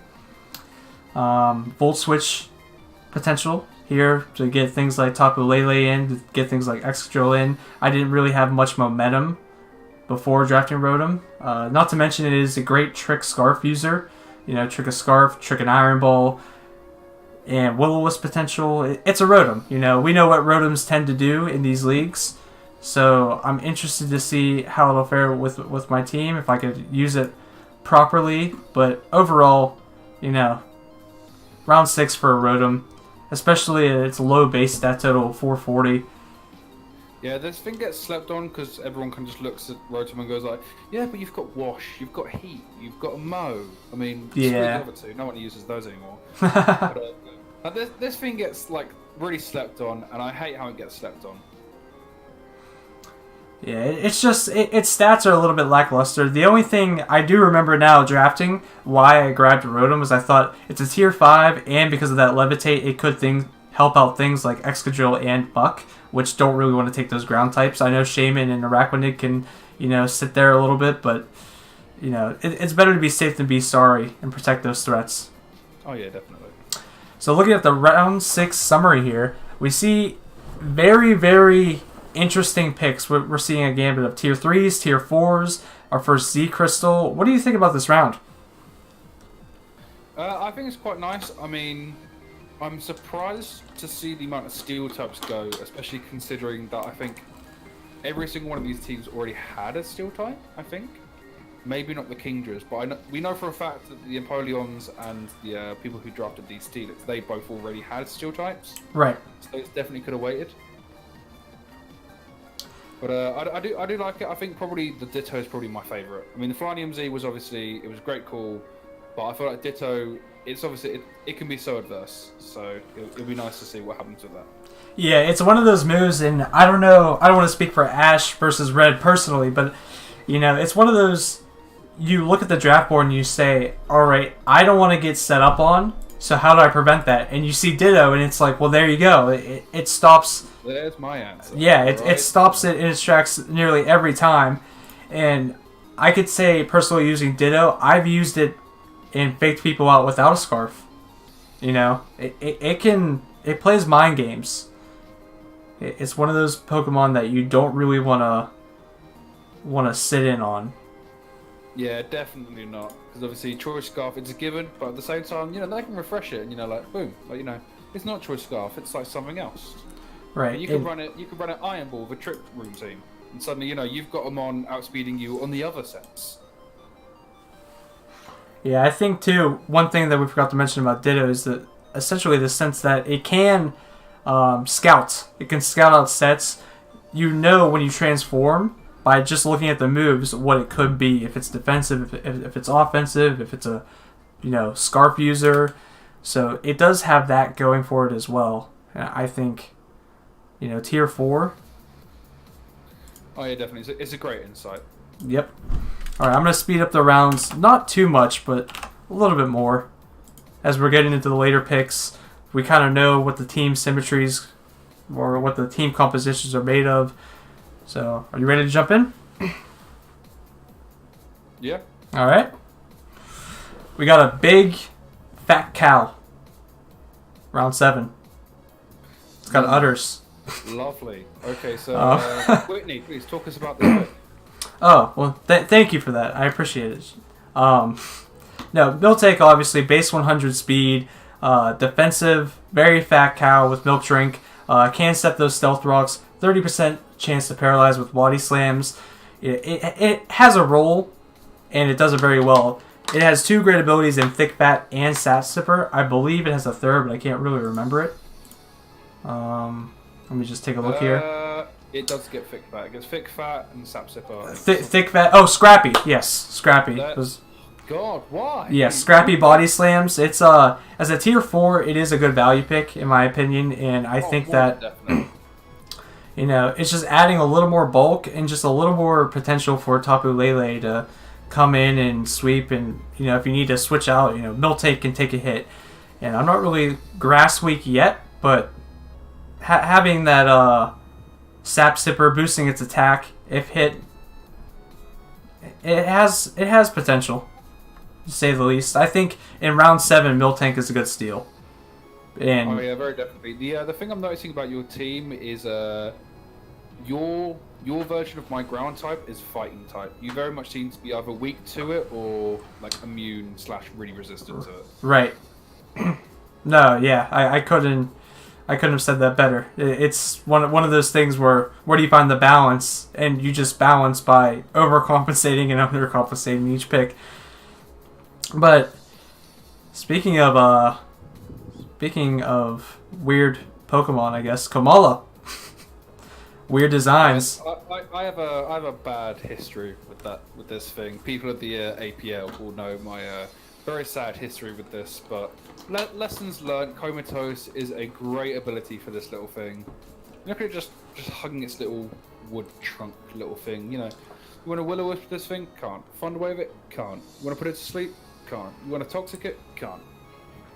Yeah, I think people sleep on it in tier 4 because of its lackluster stats, but at the end of the day, it gets Rapid Spin, and that Comatose ability, it can provide sets such as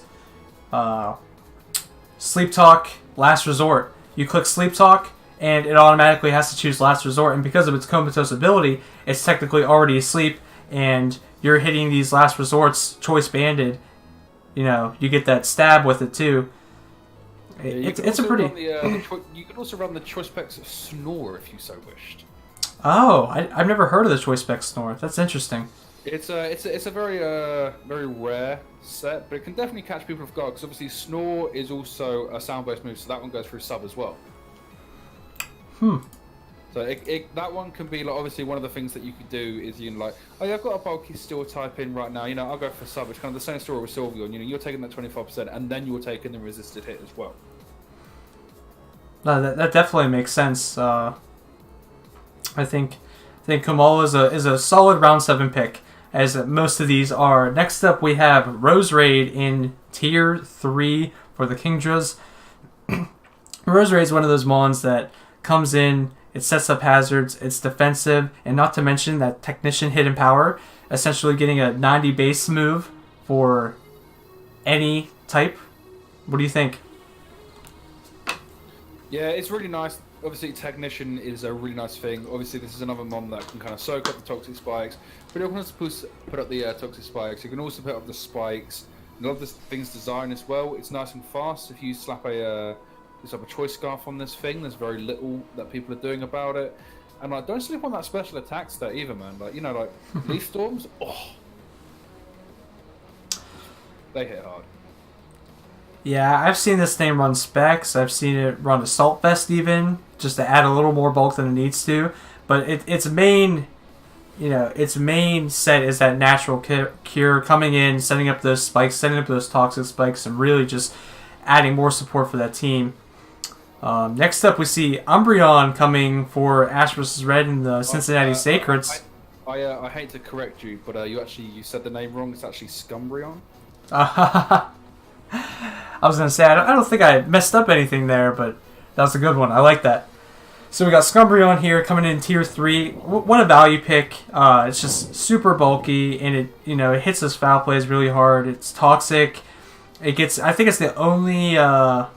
Believe it's the only evolution that can heal itself in Moonlight, if I'm not mistaken. Yes, it is Wish. It's got Moonlight. It's got it can protect. Obviously, it can toxic. The only issue with this is obviously its moves are very exceedingly linear. It's foul play, toxic, Wish, heal bell, protect, Moonlight. Maybe Baton Pass if they're feeling a little spicy, but obviously this is a Wi-Fi league, so I don't think they'll get away with Baton Pass in this one. So its already linear moveset has been kind of chopped down just that little bit more, but it'll be interesting to see. Like he might run this in a completely different way, maybe. God knows. Yeah, I know. Looking at this team too, it's kind of interesting how we talked about my, fighting weakness is either immune or like super effective as to your ground weakness. We saw that the Cincinnati Sacreds had a fairy weakness too. They're either really resistant or immune to it or super effective against it. So it's kind of interesting to see those trends on each team. So next up, we have another surprising pick for Rome and Polions here. We got Seismitoad out of tier 4. Yeah, this is another dual type. I mean, he's already got a water type, so but unless he's going rain team, the Seismitoad doesn't really make sense. I mean, it's a nice ground type mon, but at the same time, like with only 7 people in here, there's a lot more ground type mons that make more sense. Right. Yeah, I think maybe alleviating that Stealth Rock setting from Cambalion is nice with Seismitoad, but the fact that Tentacruel and Seismitoad are both so defensive, it just doesn't add up, in my opinion. No, it's a double of jobs really. As I do agree with Seismitoad as a tier 4 in round 7, I think that's a steal in my opinion. But on this team, I'm a little bit curious to see how well it's going to perform. I think that Celesteela, Kieran Black, Florges, and Galvantula are going to come in, every match, but I just don't see where Cambalion and Seismitoad can really, mold into those 4 and really support them like they need to be. We see a incredible pick out of round 7. Hands down the best so far. Goodra. Talk about the special bulk. I believe it's like... Yeah, because he didn't already have enough special bulk with Primarina. Right. Yeah, it's Goodra, obviously great Assault Vest user, and it can be so versatile on the offensive and especially offensive side. Running things like Power Whip, and I believe it gets Fire Blast, doesn't it? Like these crazy sets. It gets Muddy Water. Yeah, it gets Muddy Water. Muddy Water, I've had to use that before because I knew Rotom Heat was going to be this thing switching, and I was like, no. And it gets Iron Tail for fairies if it wants to try and come in, and because of that special defense, it can really just sit there and tank hits. And not to mention its abilities in Sap Sipper and Gooey. We see the Gooey's really nice for like a fake out team. So obviously that Mien Chao, I mean, it could U-turn, but you know, like you fake out, you've just dropped your speed, which can be a real hindrance to you, because that kind of forces the switch, right? Which you may not have been happy with. Right, and you look at this sprite and you think, wow, that's a fat dragon. It's probably slow. It's got base 80 speed. It can really, you know, after one speed drop, it can outspeed you, and it can do some massive damage that you really don't want to switch in on. That is true. That is true. You got a duck, a crazy duck. Tell us about Porygon. A lunatic of a duck. So I thought, you know, keeping up with the nice quick speed, I thought I'd grab Porygon Z. I think like I needed a nice normal type, because you know at the moment I don't really have a fighting weakness like at all.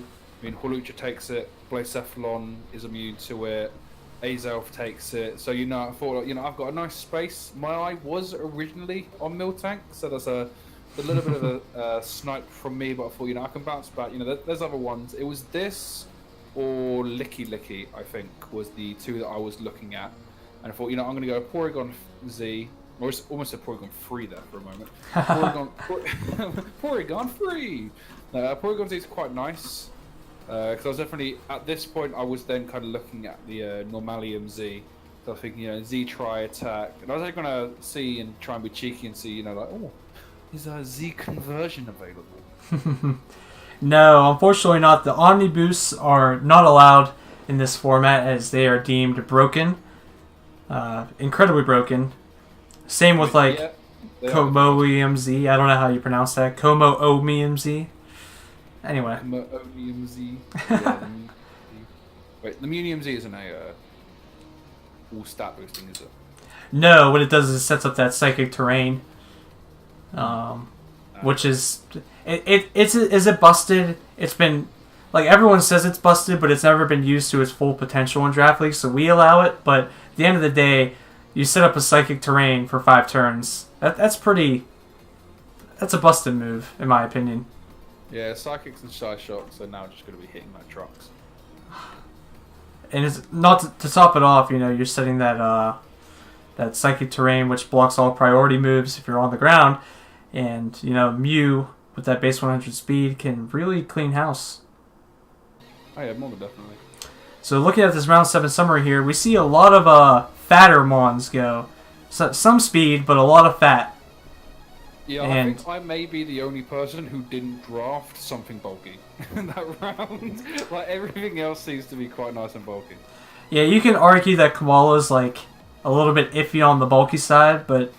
You know, that's all of its stats. It really doesn't have great stats, but it has a lot of utility, and I think the London Lucarios will be able to use it quite nicely to its advantage.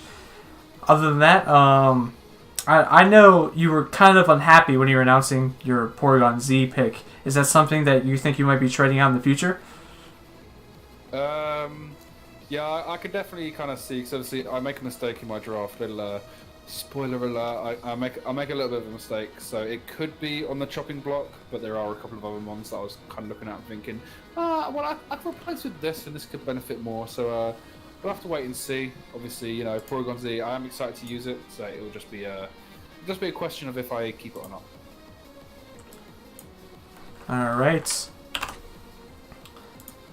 Yeah, I think overall, you know, for round 7, there's a lot of great value. First off, like, I think my favorite pick has to be that Goodra. To see it in round 7, you know, you typically see it in round 2 and round 3 in most leagues. It's one of those dragons that'll always stay there. Hits Draco Meteor so hard, so hard, and it's one of those ones that I think the Seattle Seadras picked up in a late round, and it's sort of like combats the fact that he picked up things a little bit earlier.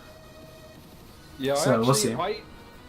That's the pick that came as a complete surprise to me, because I thought after round 4, I was like, oh, okay, so, you know, like, anyone who has not got a dragon, they're probably going low-tier dragons like Druddigon.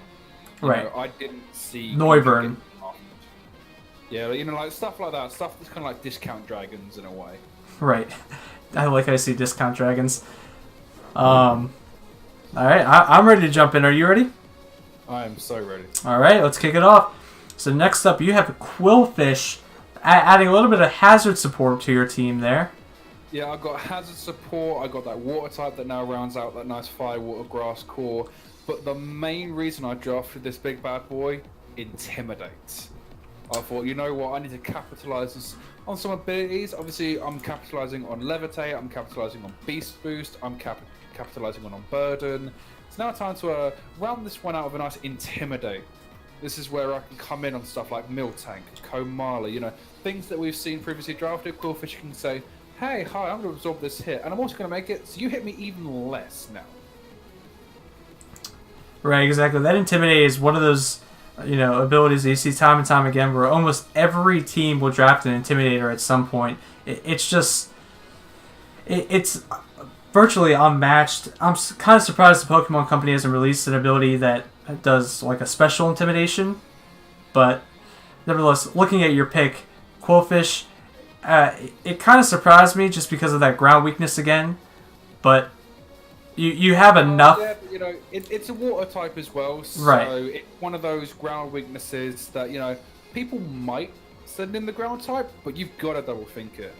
And the other move that's just quickly popped into my head that made me think, yes, Quillfish is good as well. Destiny Bond. You've got that Suicune, you've got that Muckalolan, that setup. I can debond, you do something to me, die, goodbye, fret. Yeah, Quillfish, one of those mons that, it doesn't get drafted that often, so I'm excited to see how you use it, because it seems to me like you know a lot about Quillfish over here. I've never used it before, so this is interesting. Well, you're just a great commentator then. I've looked into every mon that I drafted, so thoroughly. Alright, speaking of Pokemon that they've looked into, I can tell you personally, Shempity with the Seattle Siege is grabbing Drapion. It's a tier 3, and in round 8 is a fantastic mon. Only have that one weakness to ground, and I can tell you from time to time again, playing in leagues with the Seattle Siegers, they know how to use Drapion to their full potential, and I am scared. I am shaking in my boots with this. You know what I'm hoping to see from this? I'm hoping to see Z Acupressure from this guy. I love Drapion, and I love the move Acupressure as well, because it boosts like a random move. Right. And actually, now come to think about it, it can boost evasion, so is Acupressure allowed? Or is the 6 chance a low enough chance? I've never seen it used, and I don't know if it would be allowed or not. It essentially is like a Moody ability, and we do ban Moody, so it might not be allowed. I mean, it doesn't drop a stat. Basically, you use it, and it will either raise attack, defense, special attack, special defense, speed, accuracy, or evasion by 1 step. And the Z version of it just does that, but it raises it by 2 stages. So you've got like a 1 in 7% chance to get the evasion boost. So yeah, it's kind of if you're cool with that one, I think. Yeah, I don't know. If it's not in the rules, then I say allow it. We do have a no evasion boosting clause, but if it's out of your hands, yeah, it's out of your hands, because it's not like you're going for the evasion boost. I mean, you might go for the acupressure, thinking, right now, I'd love a defensive boost. Right, but moving forward here, Skeptile Mega with this team. Again, this is one of those picks. Yeah, I don't mean to harp on the Roman Polions here, but he's already got a solid dragon type. Maybe this was just one for the speed. At 145. Or, I'm sorry, not speed. That special attack at 145, right? I'm not mistaken. Or is it speed? I think it's probably both. Yes, it actually is both. I'm glad you said that. But Dragon Electric type, it's a little bit... Or, I'm sorry, Dragon and Grass type. It can use electric moves. At 4 times weakness to ice, I understand he has some steel types to combat that. So we'll see how well, or how many times that Mega Skeptile actually sees the field. He's got this incorporated in his team. Right. So next up, a great tier 5 in round 8, Levani. And a steal. And a steal. So bad. Yes. I fortunately already have the sticky webs on my team with Araquanid, but Levani here would have been a very close second. In tier 5, has that 4 times weakness to, fire and flying. But at the end of the day, it's not really there to take many hits. It's not a longevity mon. This mon, you very very often you see it as a Focus Sash, Sticky Webs mon. Right. It's access to Sword Stance, X Scissor, Leaf Blade, Knockoff. So it could set up the webs, take a hit, and then it's gonna knock off an item or something. So it's doing its job basically. Yeah, it's definitely doing its job, and I think with a base 103 attack stat too, it's not something to to look at and think like, oh, it's not a threat. Like it can if it gets that Sword Stance up and Sticky Webs. But speaking of threats, if it sets up the webs and the sash isn't broken, you know that SD is coming. Yeah. Oh, 100%. Speaking of mons that like to set up here, we have Vikavolt out of Tier 4. Yeah, what do you think? I'm so excited to see this thing in action. I mean, this thing hits like an absolute, like an archangel, basically. This thing, like, there's nothing stopping that Bug Buzz. There's nothing stopping that Thunderbolt. Yeah, it's one of those mons that really sits there on the team. It has a 145 special attack stat. I'm surprised, like, with the rest of the team, that he picked up Vikavolt because of, I just don't see the team symmetry there. But at the end of the day, it's a threat. I've seen A-Drive use it in multiple leagues where he 6-0s teams by just setting up an agility. That's all he has to do. And then he'll have like an Electrium Z or some Z crystal to pair with it nicely. It can do some damage. Don't sleep on, Vikavolt here. Yeah, definitely don't sleep on it. Just because it's slow does not mean that it's not gonna do anything. Like it's doing something. Yeah. Speaking of another steal in Tier 4, we see. Fucking frozen again. Oh, you're frozen again? I was going to say, we have a Lowland Marowak out of Tier 4. And it's just, this was kind of a mistake. It shouldn't be Tier 4. It should really be Tier 3. With the thick club ability. Yeah, it's also got Rock Head and Lightning Rod as well. Yes, that electric weakness, or that electric immunity, it doesn't need it looking at the rest of its team, but it could bear use in the later picks. And not to mention that Rockhead ability is one, you can't look at it lightly, to say the least. And I've actually run this in a defensive set and especially a defensive set. With that thick club, you don't really need to invest in its attack stat, and it can tank hits. That Ghost Fire typing, essentially being a great spin blocker. If you want to set up the hazard with Greninja and stuff, it's one of those that I think molds well with that team. Yeah, it's also like its speed is not to be slept on because it gets a lovely little move called Flame Charge. Right. So you could switch something in, going like, oh yeah, I outspeed this, not by much, but I outspeed it, and suddenly he's Flame Charged on the switch in. You now don't outspeed. This is now it's second guessed your switch in. It's now made your switch a problem. No, yeah.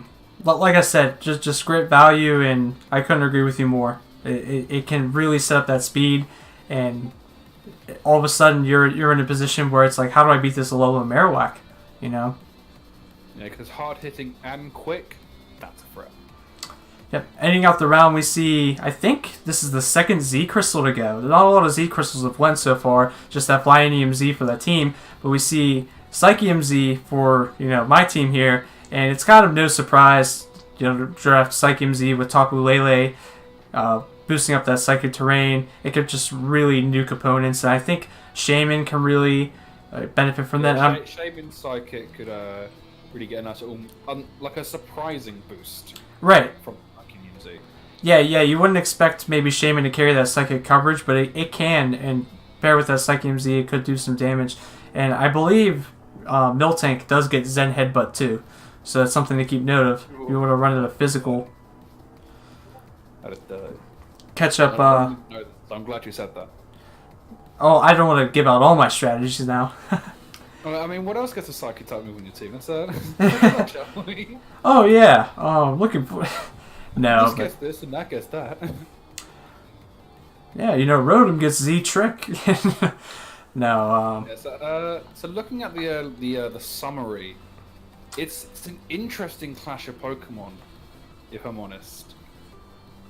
Yeah, it's one of those where you're really starting to hit the later, rounds of the draft, and aside from like Drapion, you're not really. It may be a little Marowak.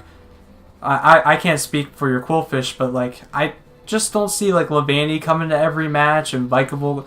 Like these are just they fill in the gaps of what the team needs, and maybe they're just picks that the coaches wanted to grab and say, hey, this is good against a specific team that I struggle with right now, so I picked it up.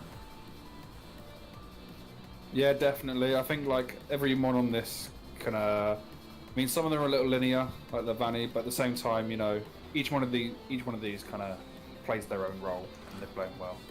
Yeah, couldn't agree more. I think. What do you think's your favorite pick of this round? Just solely looking at the team chemistry. Baby. Drapion. Yeah, Drapion's one of those ones where you got to give somebody their credit. I know he can really use this, and it's one of those ones in round 8 where I can see this coming to almost every match, if not every match. It's just it's got that mustache, and it's ready to knock off some opponents and just be a threat. Pincers, baby. Catch these pincers. Oh man. All right, so we're starting to hit the tail end of the draft here. You ready for round 9? I am. All right. Color me ready. You got it. We're gonna go in, and I'm gonna grab Mega Sableye here in round 9. I needed a Mega, and Sableye doesn't hurt nor help. I hate you for this. My Mega Sableye doesn't hurt nor help my team, and I figured pairing it with things like Miltank that have an immunity to, that have a fighting weakness, Excadrill that has a fighting weakness, it can really help out. And I didn't have anything that was super bulk and super annoying and something that can like reliably be a defensive wall. So I thought that Sableye would pair well. And on top of that, if I don't really want to bring Rapid Spin on Excadrill, I can try and bank off of a Magic Bounce with Sableye. And, it's a threat with Calm Minds. It's a threat with, it can even be physical too. I've seen it Fire Punch a Mega Scissor to one-shot it because it was adamant. Like, it can... That's as well. That's with the nice little niche for it as well. Is that if you don't bring Araquanid one week, and then you see there's a Sticky Webber on the other side that's kind of tried to neutralize the Araquanid, you could also play off that, and suddenly, you don't even need an Araquanid to get the Sticky Webber on the field. Yeah, definitely. Mega Sableye is one of those ones that you see it in the team prep, and it's already like in the back of your opponent's head. It plays some mind games. Oh yeah, more than definitely. It brings into question, like how badly do you want them hazards? A Pokemon that hits the gym almost as much as Machamp does. We see Buzzwole at a Tier 2. Actually, it's surprising to see in round 9 he decides to grab his Tier 2 now. He waited off for a long time, probably knowing that Buzzwole wasn't going to be drafted. So good planning on the London Lucario's part. Oh yeah, definitely. This guy's got the experience, and I can't wait for him to bring this Buzzwole in, because I've seen him use innovative sets before. So I can't wait for him to show us all what we didn't know about Buzzwole. Yeah, that Beast Boost, you can really customize not too many of its stats, but 2 or 3, and it can really catch opponents off guard. Not to mention that Bug Stab and that Bug Fighting, those are 2 in the draft format that really, can punch holes in some teams. The defensive cores sometimes can't take those 2 together. They really can't. Defensive teams have got to be really careful around Buzzwole, because obviously it also gets Poison Jab, so you can't switch in those Fairy types. It gets Stone Edge, so you've got to be really careful about switching in those Flying types. It gets a real nice coverage for its weaknesses, which I think is really good for a mon like that, especially with Beast Boost as well. Right. It starts raking in those boosts, like Game Over just comes quicker and quicker. Well said. Now, Steel out of Tier 3, round 9, we have Donphan. Oh, Tier 3 Donphan is value in a nutshell, really.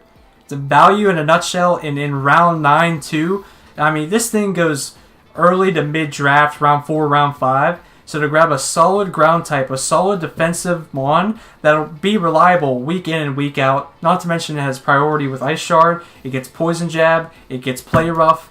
I'm sorry, it doesn't get Poison Jab. It gets Gunk Shot, even powerful. So tiered up with a right Z Crystal, it can really do some damage. And just the fact that, you know, it has that sturdy and it's a rapid spinner, but it comes in on Stealth Rocks and it's resisted, and it heals its sturdy back up.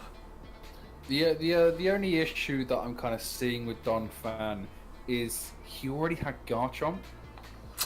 Yeah, that double ground weakness is something that you don't... So, you know, like, he's starting to rake in that bit of an ice weakness, you know.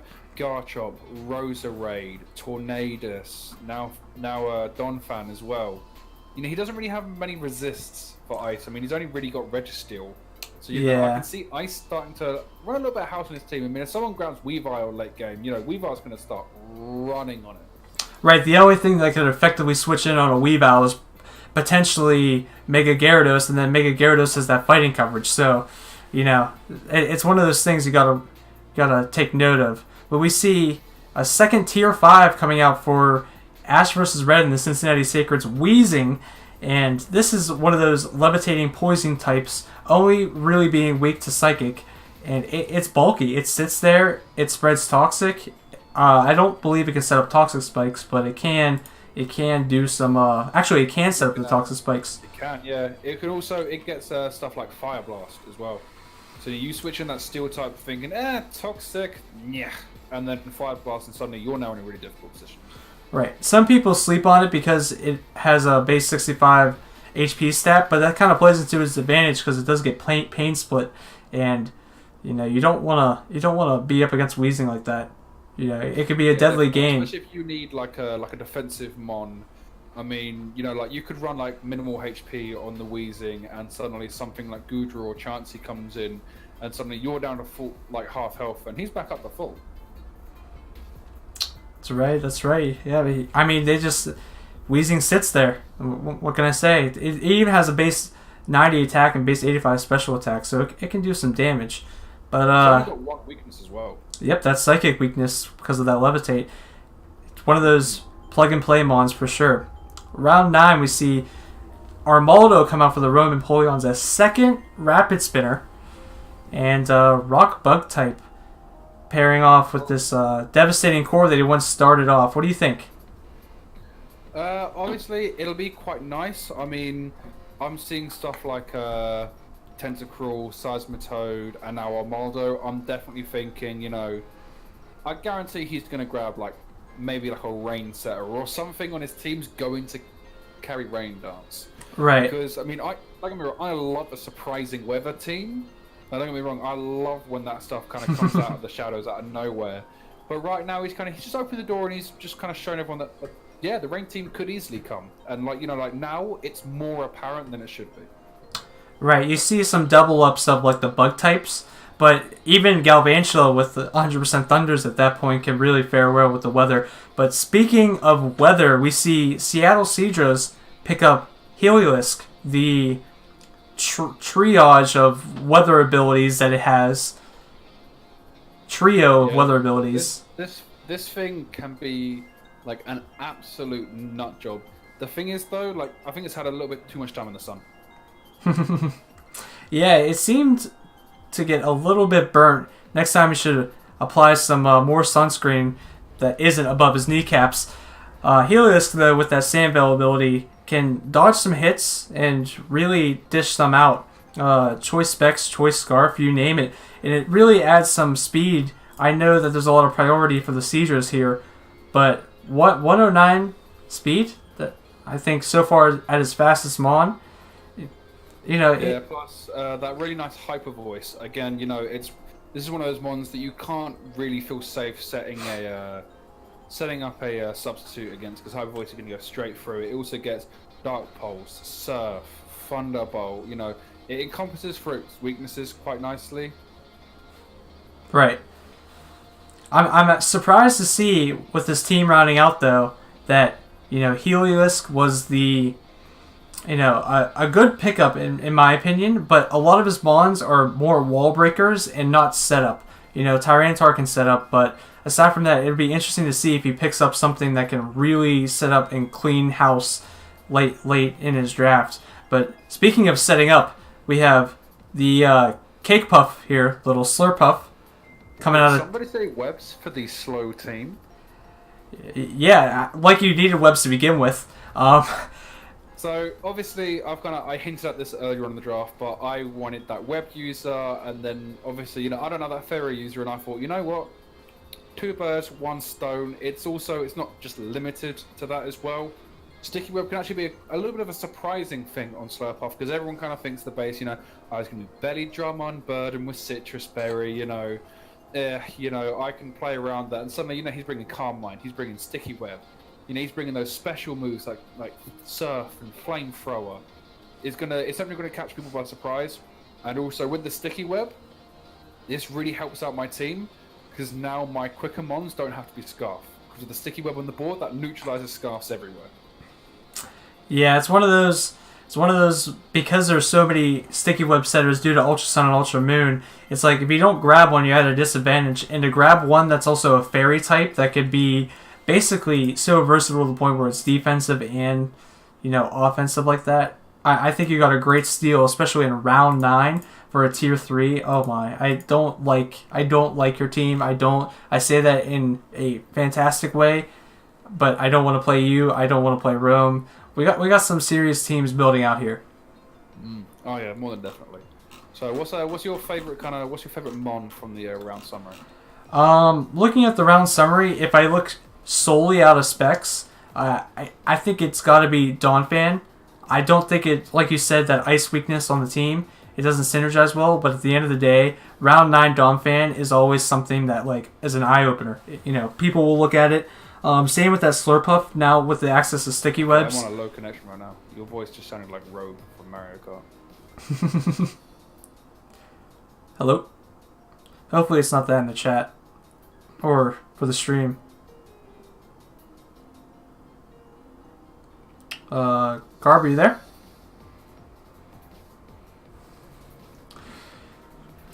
Oh, I think we might have lost Carbonite here for a little bit. But moving forward, like I said, that Slurpuff is definitely a threat.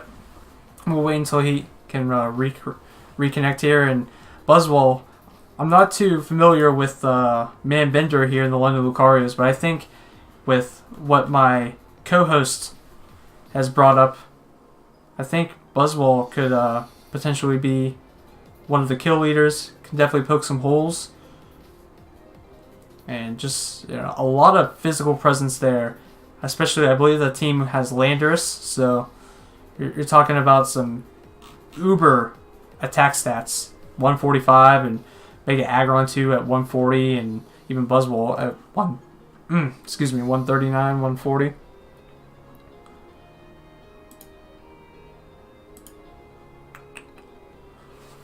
Let's see if we can get Carbonite back on the call here for round 10. Okay, am I back? Oh, you're back, baby. Oh, baby. Well, just in time for the next round. Yep, just in time for the next round. So, as we're starting the round of the draft here, like I said, these slides are going to be moving in a little bit faster. So, are you ready? I am colored ready. All right, let's talk about your tier 5 pick, your first tier 5, mrCro. So, my draft's starting to have that theme of being able to play on abilities, and another really nice ability is that really nice prankster. Now, that prankster taunt can be really nice. You know, it can stop people, you know, setting up hazards. It can stop people from wishing, people from status ailments as well. Not many prankster mons were drafted. I think the only other prankster mon is your Mega Sableye, I think.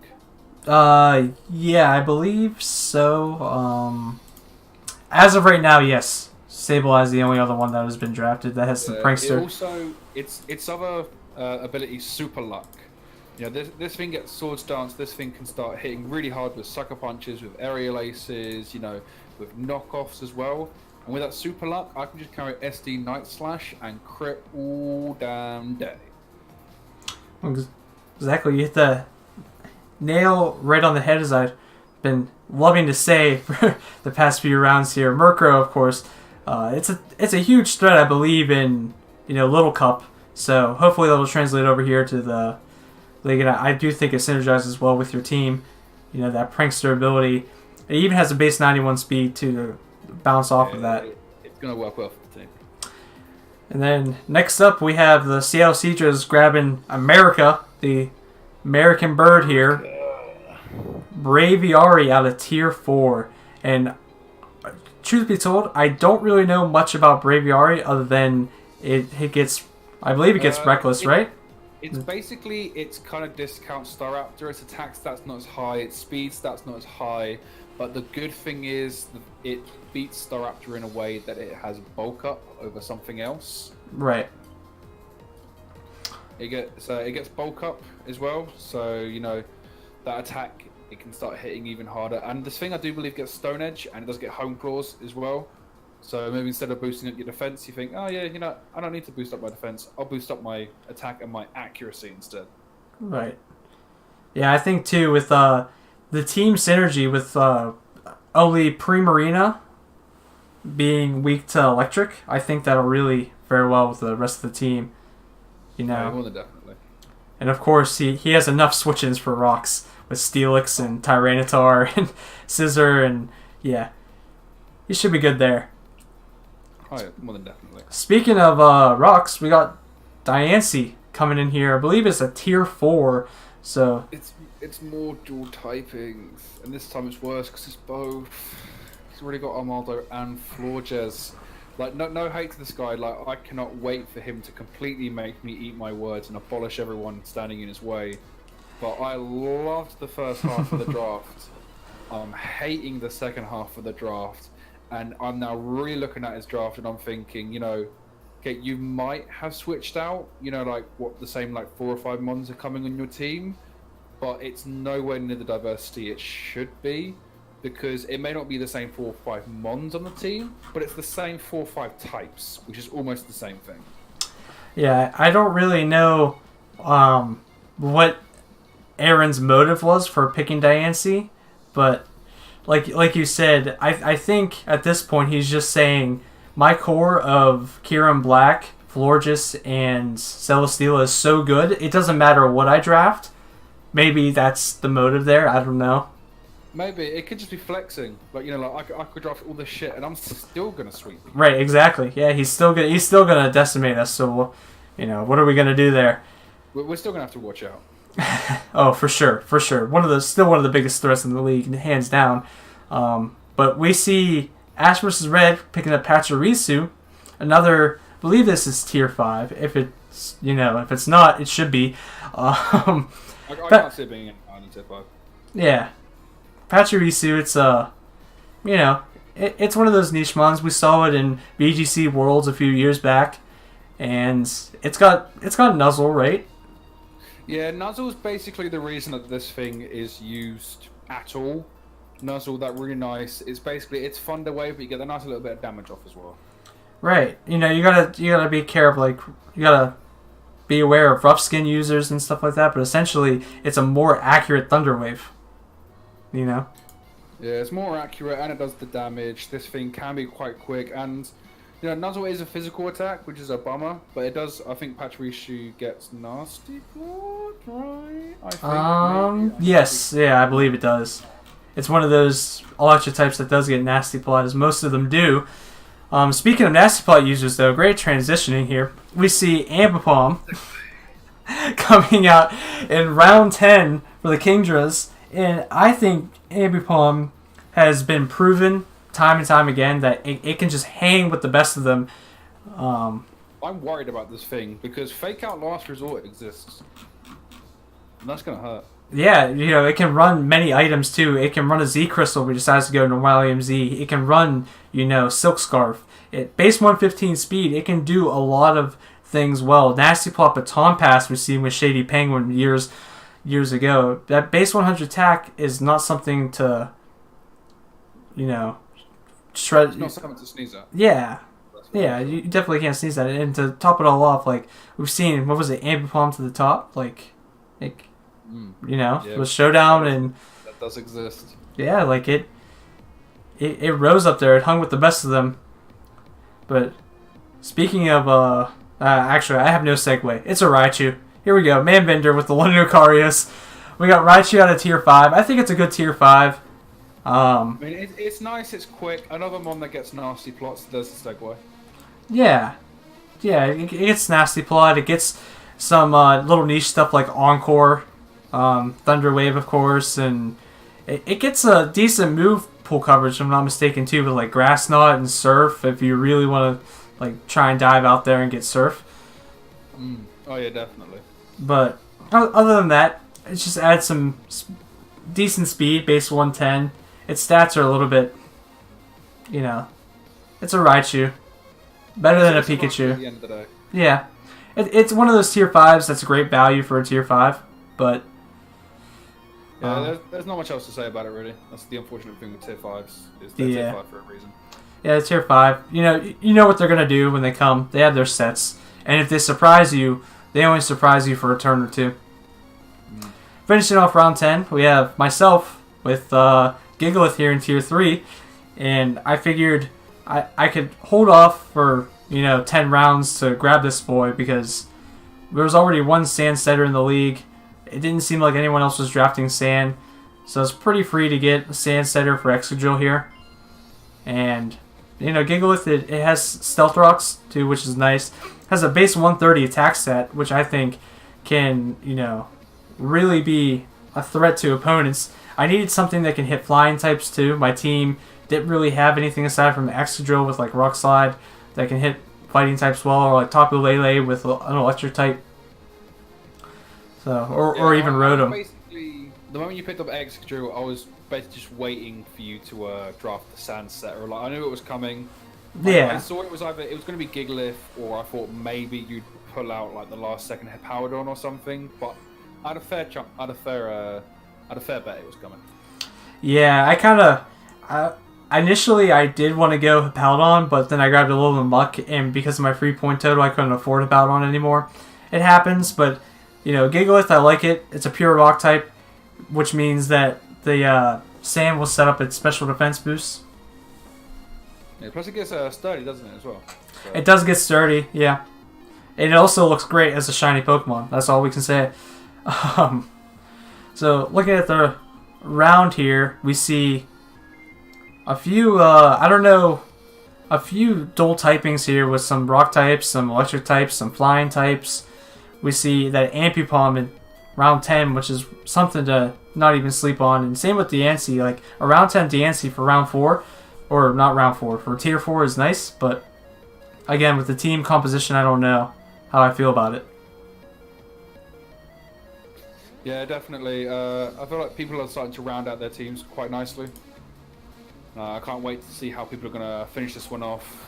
I mean, obviously, Z Crystals, we've got a lack of them drafted at the moment. I think we're still waiting on 5 people to draft them, so let's really hope that some people actually start picking those up.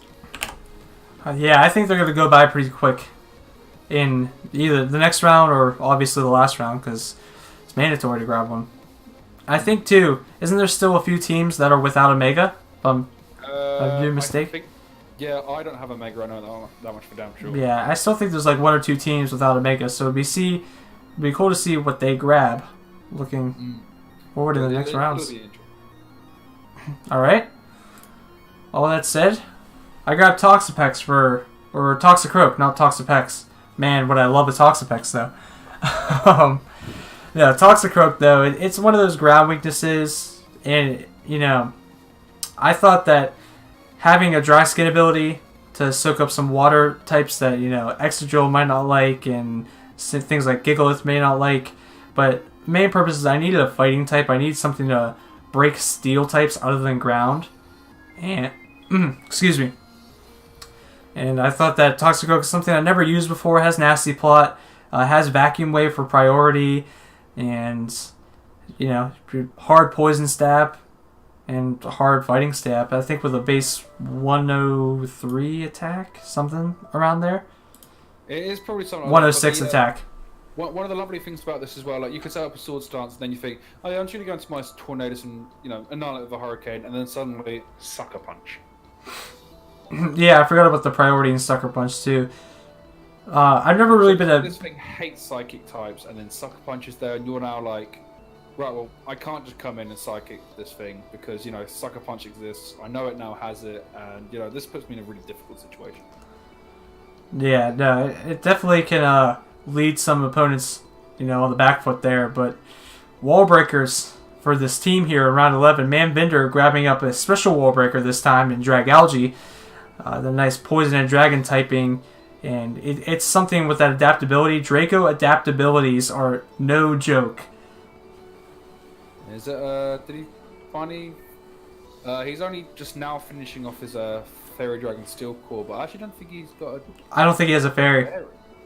So I'm hoping that last pick is a fairy. I mean, obviously, he's basically, because he went and drafted his lower tier ones a little bit quicker, and he's also already got his Z Crystal. He's got free reign of the mid to high tiers, which is obviously quite nice for him. He's planned that out really well. So now he doesn't. There's no sweat about his picks really. He's gotten the first out of the tier 5s and tier 4s, and then he instantly knew that yeah, this stuff will all be around when it comes back down to me near the end. So now I can prioritize this over this, and I thought it was a really good decision. All right, we have one of the forgotten Rotoms here, Rotom Frost. I shouldn't say forgotten, just unloved, for that matter. Out of tier 5, nice ice and electric type. We talked about Kingdra's having an ice weakness, so looks like he's trying to patch that up a little bit with Rotom, refrigerator here. And it gets defog, and it gets blizzard, and it can volt switch. It's electric type. It's another Rotom essentially. I think with this team, it could come, which is nice to see out of a tier 5. Like it could come a few matches, but what do you think?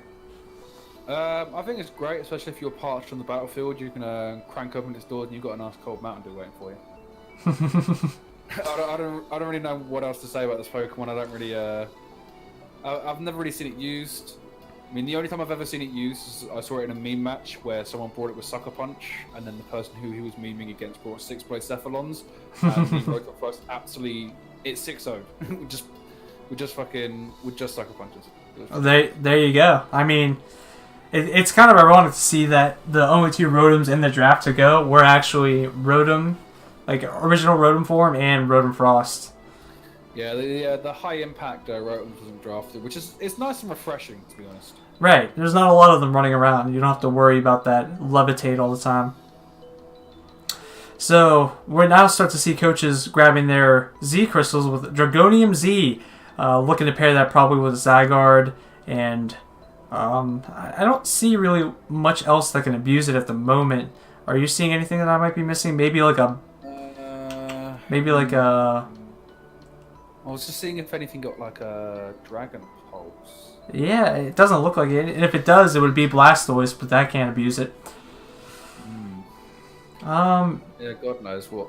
Yeah, I don't know. Maybe he's running like the craziest Ditto set with Dragonium Z, knowing what his That's mad predictions. He comes in and like fully set up like Garchomp or something, and then suddenly you need to bomb something with a Z outrage. That's the maddest of reads. I like it.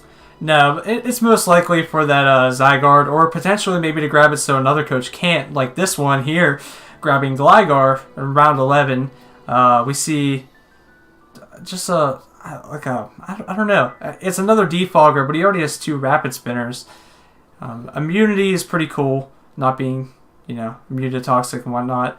And, the bulky Eviolite, he's not really knockoff weak, so Gligar is a solid defensive Pokemon that'll probably stay there on his team. Yeah, the only issue is it's another quad weak to Ice, which could very much be an issue because if he's got Mega Sceptile and Gligar on the same team, that basically forces him to bring stuff like Tentacruel. Right, Seismitoad. Yeah. And even then, Freeze Dry could really just screw over the Seismitoad as well. So, he's got to be really careful with Ice types. Yeah, glad that Alolan Ninetales hasn't been drafted or anything, or else he might be in some trouble there. I guess he's got some bulk to take the ice types. He does. Yeah. So I think round 11 for Gligar's a good pickup. We see Passimian grabbed for the Seattle Seadras as rounding out their roster. Only, aside from a Z Crystal he has to pick up. And I think, a nice fighting type is just something to add to the team. A little bit of help. Choice Scarf, potentially punching some holes. Iron Head, U-Turn, Poison Jabber, and Close Combat. It's really the only set that I've ever seen on this thing, so I'm really excited to see what else this thing can do. Yeah, I mean, people look at it and they don't realize it has a base 120 attack stat, so it could, it could really poke some holes where he needs it. Outside of that, I think, we have a pretty good round of what his team may look like, and it's a pretty scary Sand team, to say the least. I don't know if Passimian even gets anything to benefit from that. I mean, at this point, he doesn't really need it to do anything with. But talk about the most obvious of moves. Yeah. Why? So, you know exactly why. That boy I know why, but... He's like, you know what? I can get an instant beast boost right here by doing a Z Mind Blown. And, suddenly, I'm sitting pretty. No, you're sitting very pretty. You're not just sitting... you're sitting very pretty. Plus, obviously, Azelf. Boom. Z Fire Blast. Bang. I mean, Slurp off even. Z Flamethrower. Come at me. Steel types. Come at me. I'm not afraid of you. Yeah, so far, things that I can abuse that Fire MC. Slurpuff, Porygon, Azelf. Like, it's just... Jolteon, Bucepion. Like, you have a lot of Pokemon that can wear it well. So, it's not just the obvious mind-blowing Bucephilon there. Yeah, definitely. I obviously... So very much thought about this one. I thought of doing the Ghostium Z for the the Shadow Ball, but then I thought that's very linear. I mean, only really one thing, maybe Jolteon, maybe. But I thought Firium Z, Z Mind Blow is going to absolutely ruin something. Plus, it can be used on other things as well. I can mix it up. Yeah, and we know there are Pokemon out there that are really defensive, such as Celesteela, Scissor, things that, can't take a Fire Z from anything. So, you playing it right, and you can knock out some serious, steel threats there. Yeah, definitely. So, looking at this round, we have two Z Crystals going, some fighting types, and, some things to plug in holes. Another two defoggers, and just more utility for the teams. I think London Lucario's grabbing Dragalge, having a special hole puncher. Yeah. This round's definitely been rounding out people's drafts. It's like, this person needed that and he got it this time. This person needed that and he got it this time. This thing really complements his team quite well. So now this is the second to last round. So this is the time where people should be completing their drafts, and I'm seeing a lot of that right now. Yeah, there's no surprise. All those weaknesses that we've mentioned, 2 hours ago, they're starting to really not become as apparent. Some teams still have some glaring weaknesses, but we'll see how their team does. Yeah, let's see what they do. Nature of the beast. That's why the draft league format is fantastic, because things like that you can't really afford the best of the best all the time. Looking through it, actually, I'm the only person who didn't draft a Mega. So at the moment, obviously, we know this is going to be a Mega pick. But what Mega is it going to be? I messed up with points really, really badly. So this, instead of locking me into a tier 2 Mega that I thought it was going to lock me into, it locked me into a tier 3 Mega. So I thought, okay, I need to make the best out of a bad situation, and I need... What my team really needs right now is a Cleric user, and nothing really suited better than Mega Ordino. Those really nice, those wish passes, if you're passing off the wish for something with like a big HP stat like Ordino, I could be giving back 70% health to some things. Yeah, I definitely agree. It's funny that you grabbed Mega Audino, because like he said with his totals, his move point total messing up there, he had 3 choices. It was Audino, Camerupt, or what was the third one? Abomasnow. Abomasnow. Now, I don't need camera up because I've got Blacephalon and Flygon. That takes those two out there. Abomasnow, who the hell uses Abomasnow? I mean, you have to have some, you know, some hefty guts there to draft Abomasnow and expect to actually use it. I see Hail as more of a hindrance to teams than I do as an advantage to teams. So I thought, Camerup's out, Abomasnow's out. I'm kind of not stuck with Ordino because obviously out of the choice of the three of them, I would have gone Ordino anyway. But it's I don't feel too great about it, but it is what it is. Yeah, it's interesting to see how Audino actually provides you with a fairy, rounding out your fairy Dragon Steel core with Ferrothorn and Flygon. Something to note there. Looking at the rounding out CL Sieges here, and Shempedy, he grabs Groundium Z, and there's no surprise on this one. I mean, it's a little bit surprising because his only bona fide steel type is Steelix. But obviously he's got a lot of mons that could take advantage of it, like Passimian, Tyranitar, Arcanine even. Yeah. He's got a fair few mons that could take advantage of it, but I feel like this is more of a coverage Z Crystal than anything else. Yeah, it's one of those where he can hide it well as to what Pokemon wants to bring it. There's not one staple that it's like, oh, if someone's going to have Groundium Z, it's going to be, I don't know, Garchomp. Yeah, I definitely thought Groundium Z was going to a different team. I mean, he might have taken the Groundium Z just to stop people from drafting it. Yeah, he does have a few weaknesses to ground, so maybe that was his motive there was, hey, I want to make sure that Drapion, that T-Tar, that Arcanine can stay out there as long as they can. And their common weaknesses, aside from, ground. It's ground, so I think he had some interesting picks early on, but overall a solid, weather team rounded out there. Steelium Z for the Roman Polions coming out, and this one was a kind of a shocker. I honestly, when it came down to his Z Crystal, I was like, it's ice, it's ice. It's no way it's not ice. It's ice. Oh, come on, it's got to be ice still. Yeah. Why? I mean, when you take a closer look at the roster. Right there. Steeler and Cobalion, Corkscrew Crashes. I mean, it makes sense when you look at it quite deeply, but I feel like... I just think like the ICM Z would have been a little bit better. Even Kieran Black with the Iron Heads can really abuse the Steelium Z. I would have banked on ICM Z if I was, betting. However, I do see the purpose for Steelium Z, unless there's like a utility move that I'm just missing here. I don't think so. I mean, maybe Tentacle of Ice Beam could have used the ICM Z. I don't know. Actually, the more I kind of look at it, the more I kind of see Steelium Z kind of making a little bit more sense, actually. Yeah. I'm interested to see what he brings each week and what his free transactions are, because I think he's got a lot of dual Pokemon that play the same role, and he can really round out his roster. But talk about power coming out of round 12. A tier 3 bird. Thunders. Yeah, the Incarnate. The only pure flying type in the game.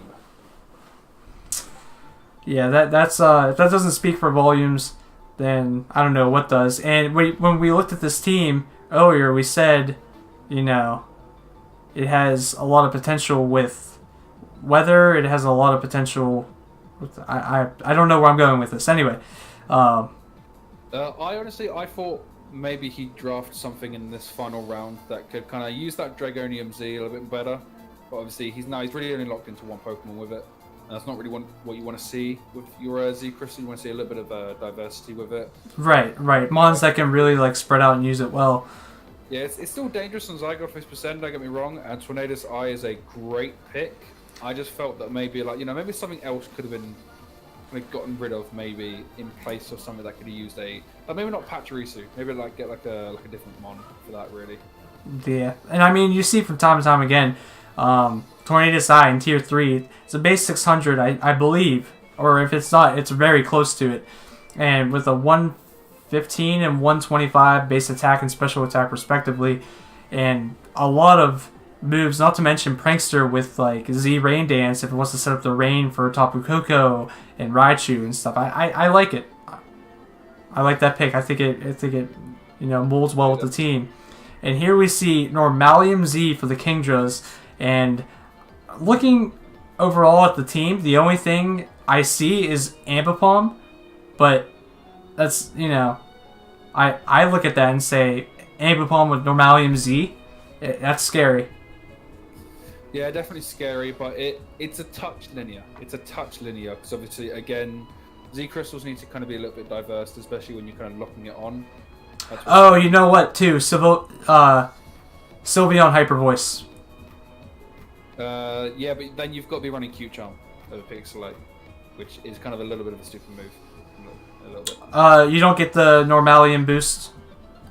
You don't get the Z move. Pixelate makes it a Fairy type move, and it comprehends it as a Fairy type move. Okay, I didn't know if the mechanics worked as in. Gotcha, but yeah, unless there's something that can set up with like a normal status move that I'm just like really missing here. I'm a little bit interested. I don't know, Reckless Giga Impact from the end shell, maybe. I mean, more power to him for grabbing it. Maybe he'll catch us off guard with some weird Tornado set running a normal move. And overall, I do like the team though. Yeah, definitely. We see second to last pick, London Lucarios. I've seen what he does with Aromatisse. This is scary. I'm telling you right now, it may not be one of the most threatening fairy types, but this is scary. This has me shaking in my boots. Yeah, Aromatisse, you look at it and it's sprite alone, makes it undesirable to draft. But when you look at all the, the heal bell, the fact that it's a fairy, the fact that it's defensive, it can dual screens. We forgot to mention that with like Rotoms and such, like Light Clay dual screen Aromatisse is deadly, especially with a team like Mew, Greninja, Landorus, Alolan Marowak, things that can set up and things that can punch holes too with Buzzwole and Mega Aggron and Dragalge. Like they can really dent a team. Oh yeah, more than definitely. This is incredibly scary, and it really helps round out his team. So obviously he was missing that fairy type, and he gets a really good diverse fairy type. Yeah, and you can tell too that he rounds out all of his cores by getting Dragalge, Aromatisse, and Mega Aggron as his Fairy Dragon Steel. It's sort of like a budget Fairy Dragon Steel, but at the end of the day, one to not tread on lightly. That's for sure. And for the last overall draft pick, but don't go away for the one viewer here. I promise you that there's still more content after this. We see Ninjask coming in for the Kingston Kecleons, coached by myself, of course. I just, speed boost baton pass. That's all that I have to say about it. Like I said, I wanted to really make. That's dirty. I really wanted to make Tapu Lele the biggest threat on the field. And if I didn't want to bring Sticky Webs for whatever reason, Ninjask can speed boost, baton pass, and it has a base 90 attack stat, believe it or not. Yeah, it's not to be sneezed at, especially considering Ninjask also gets that Swords Dance. Yeah, it gets Swords Dance. In this league, since we didn't really see too many baton passers, you can pass speed, you can pass any other stat, but you can't pass speed with other stats. So it's a little bit. We want to keep baton pass still in the league. However, we don't want it to be super broken. Make it work. Yeah. But overall, I'm pretty happy with my draft. What about yourself? You think you drafted well? I'm content with my draft. Are we going over free agency picks at the moment? Yes, we will. I'm a lot happier with my draft after the free agency picks. Obviously, I'm content, but the free agency picks, as we'll get onto a little bit, I'm more content with that. Yeah, and we see here for the round 12 summary to end out the draft at least. Mega Audino, you needed a Mega. and Ash versus Red, the Cincinnati Sacred's grabbing Tornadus. He's really grabbed some power within the past few rounds. And I think Tornadus is one of those ones where it could go mid-draft if it wanted to. And I think it's just... Tornadus is probably the best mon of this round, I reckon. Yeah. And I personally don't know Manbinder well, but if you say Aromatisse is a threat under his hands, I'm not going to take it lightly. I'll make sure to bring some Excadrill action there, hoping to one-shot that guy before he sets up some screens and whatnot. You can hope. Yeah, that's one thing too. Is it's a nice Trick Room setter. His team can really abuse Trick Room if it wanted to. More than that. Yeah, because he's got that Alolan Marowak, that Mega Aggron, that Komala, that Tangrowth, Aromatisse, of course, Dragalge. Like, those are all slower mons that can really benefit from that Trick Room. Yeah, he's got a lot of adversity in his team, and you may be able to know what it's doing, but that doesn't help with being able to stop what it's doing. Right. All right, so going up next, we're going to talk about the trades. Now, we decided to make this fair. We randomized each coach in the league and went through, the randomized list, and they said they get their first crack at the 3 available free agency moves if they wanted to use any. So, the first coach that decided to use a transaction is me, actually. I wanted to get rid of Alola Muck. Like I said, it was a mistake to grab him in the first place. I thought he was tier 3, not tier 2. And I decided to go with Chansey because Sableye Chansey. The end. Yeah, definitely. I was a little surprised Chansey didn't go, so I wasn't as surprised with this free agency pick. I mean, it's a little surprising that someone would get rid of Muckalola in the beginning, but obviously, like you said, you didn't really mean to draft it because obviously the tid that it was in. So I can understand why I dropped it. Yeah, I know moving forward that I didn't want 2 ground weaknesses with Alola Muck and Toxicroak, so... Oh yeah, definitely. Those 2 poisons. Boom, right, so I cleaned up my team a bit. I thought, you know what, first of all, I need to get some points back because I need a better Mega than Audino. Don't get me wrong, I love the thing, but, I need something better. I was looking at something different for my team. So I thought, I need to get rid of Porygon Z. And then I looked around on other people's teams, and I thought, what can I utilize here? And then I saw, there's a couple of sand teams right here. Obviously, you've got a sand team. Then someone's got T-Tar with the sand, and I thought, you know what I can really utilize? A nice normal type, Scrappy as well, with a really nice ability, but Sand Rush. Just improve my speed tiers even more. So I switched Porygon Z to Stoutland. Now, obviously, Porygon Z is tier 2, or it's tier 3, and then Stoutland's either tier 3 if it's tier 2, or it's tier 4 if it's tier 3. So I got 20 points back, basically, from that trade. So I got 20 points back, so I thought, right, now I can upgrade my Mega to the Mega that I thought I was going to get in the beginning. So I grabbed Mega Banette, nice Prankster, Will-O-Wisp, Taunt, and that attack stat, do not sneeze at it, catch that Shadow Claw.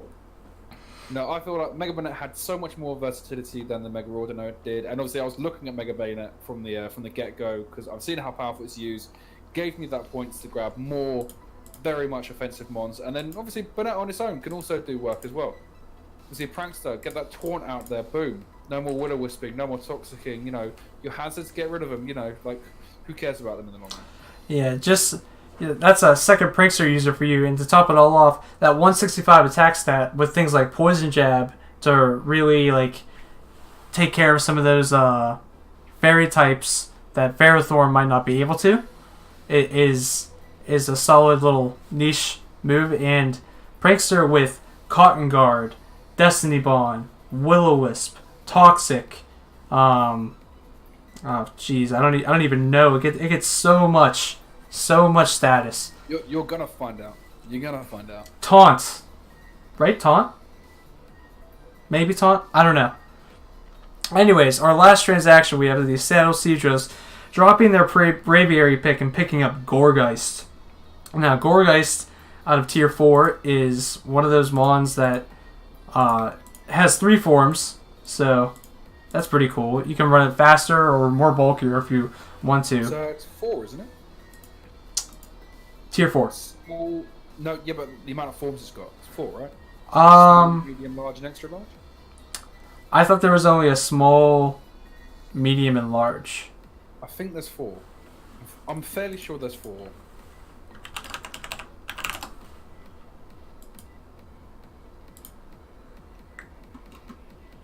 Oh, you know what? You're right. I'm sorry. My mistake. There's 4. Ooh. But nevertheless, I've seen Shepity use Gorgeist in previous seasons. It's one of his go-tos, and the fact that he grabbed it up was no surprise to me. And it's just a good spin blocker for his team. He's got some of those hazards that he can set with Drapion and Steelix and T-Tar if he wants to go with rocks. Not to mention that Frisk ability. It can really scout out his opponent, knowing what item. Yeah, this trade basically there's no way it hinders his team. It just makes his team better in almost any aspect it can. No, it was a trade where Braviary fit okay on his team, but Gorgeist fits much better, essentially. Yeah, Gorgeist enables a lot more things than Braviary can't. Yeah. Now, with that being said, we have a team that actually entered the league. They entered the league a little bit later than the rest of us. So what they were able to do, they were able to go through free agency and pick up whatever they wanted. We thought that this was a little bit unfair, just because of the fact that he can draft without fear of getting sniped or having something taken. He can get all the synergy in the cores he wants. Exactly. That being said, his free move total was reducted by 5 points. This allows him to not get things like a second tier 1, or a tier 1 and a tier 2 in free agency. But instead of going more in depth about the point totals and what you need to know there, just know that he did follow the rules and he was able to draft from the free agencies. And here we're going to go through his picks at a little bit faster speed. So that being said, alright. Wait, let me make sure I got the... Alright. So first up, his tier 1, he decided to grab Conkeldurr. Now, Conkeldurr got an even bigger buff in Ultra Sun and Ultra Moon because of Guts, now only doing 6% damage when burned instead of 12. And it's a powerhouse at 140 attack, and it gets Poison Jab and gets all kind of coverage moves. What do you think? Yeah, it's quite nice with the Iron Fist ability. So obviously, with the Drain Punch, with the Fire Punch, with the Ice Punch, with the Thunder Punch.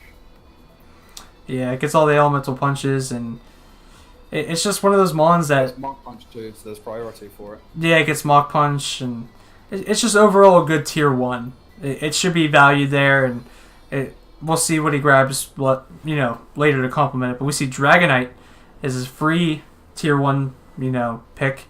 And Dragonite, with the Marvel Scale ability, is just a force to be reckoned with. Yeah, obviously we're going to see a lot of power that wasn't originally drafted, but is now going to come to the light. Next up, we have Bisharp, where amazing priority, can set up really well, and its 4 times weakness in fighting is definitely complemented by Dragonite and Conkeldurr. And, it just hits those sucker punches really well. Defiant is a great knockoff user. If something tries to knock off Conkeldurr. Yeah, definitely. So we got regular Sableye now. This worries me a little bit. Yeah, prankster user, kind of statusing things around and sitting there a little bit. Gives Dragonite and Conkeldurr just enough to set up and really clean house and punch some holes through a team. So I like the synergy there. I think that he's a little bit very weak, but we see he kind of patches that up with Ribombee. Yeah, Ribombee really nice. It's a nice web user. It's also a Quiver Dance. It can end the game before it's really begun, if you haven't prepped correctly. No, you said it. You said it well yourself. Quiver Dance and the fact that it can set up sticky webs for his team too. That's scary. You know, Bisharp under sticky webs, Conkeldurr, even Dragonite under sticky webs. Trying to find his team here. Yeah, he got a nice contrary user in Lurantis.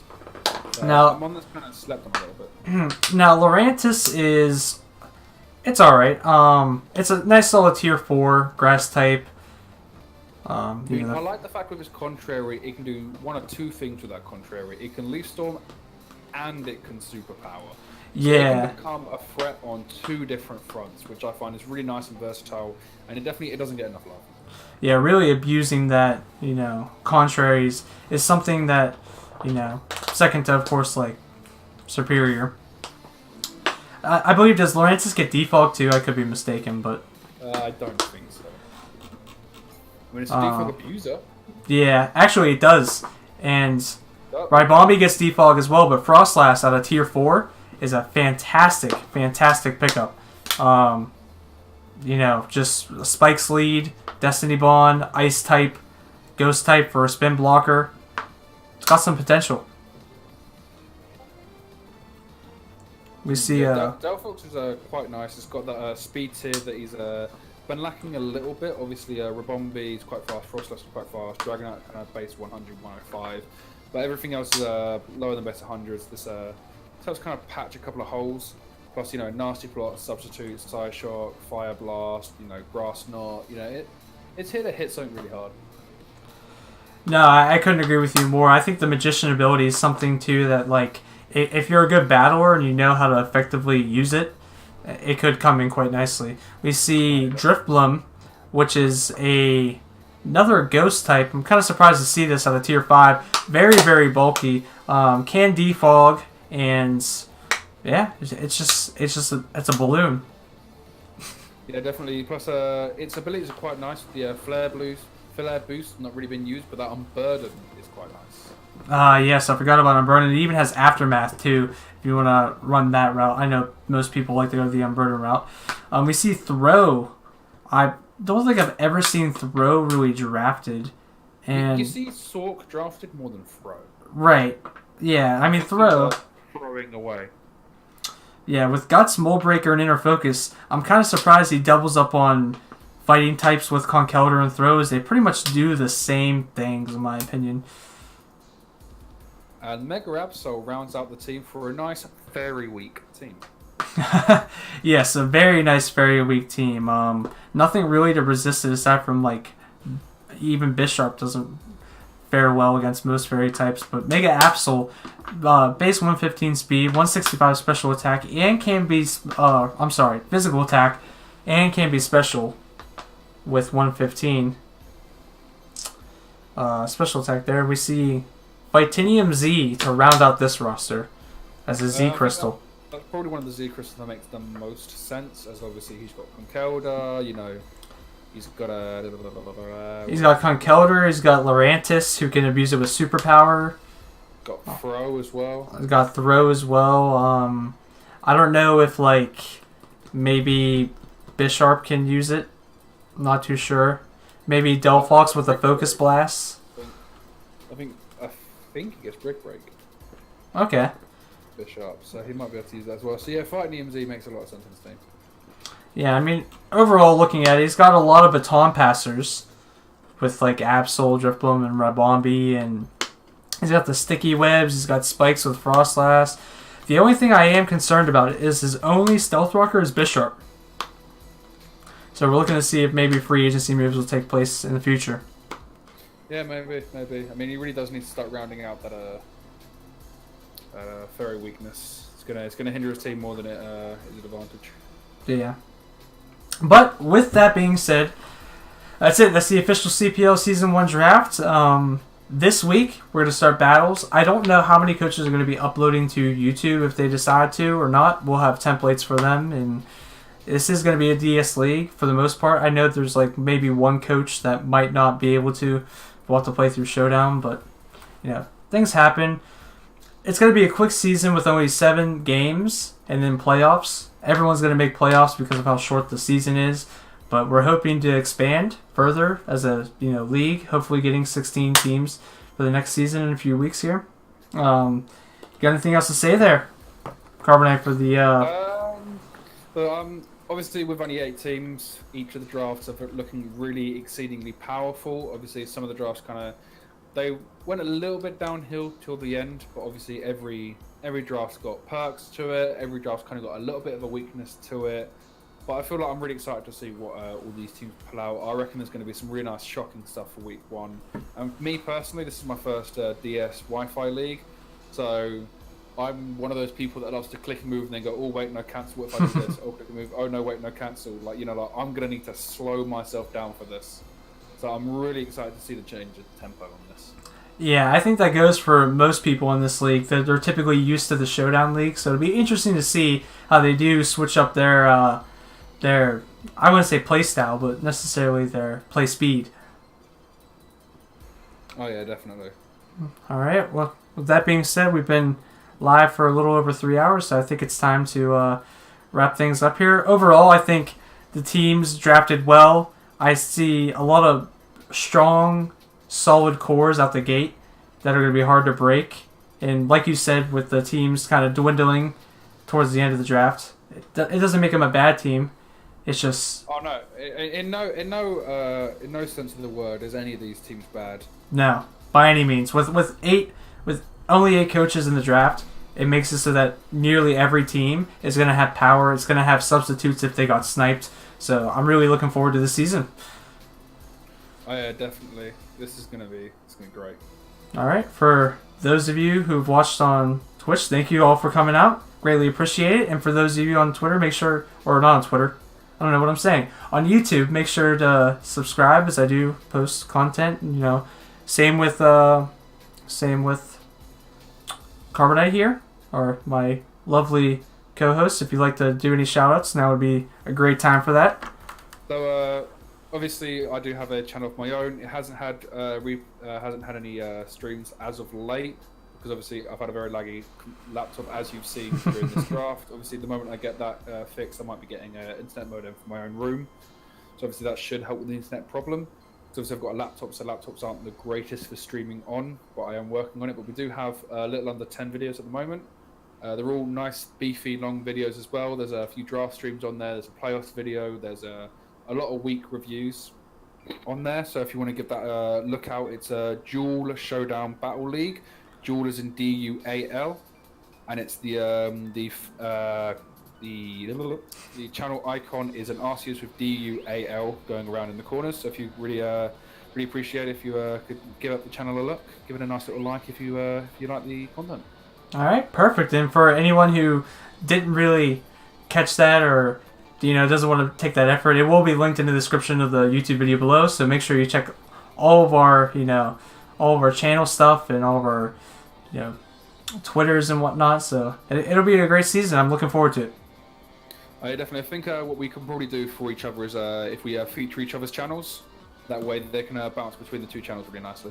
Perfect. Sounds like a plan. On that note, I'm going to be heading out. Same with Mr. Carbonite here, and I will catch all of you shortly. Thank you very much, guys. I'm signing off. All right. Peace.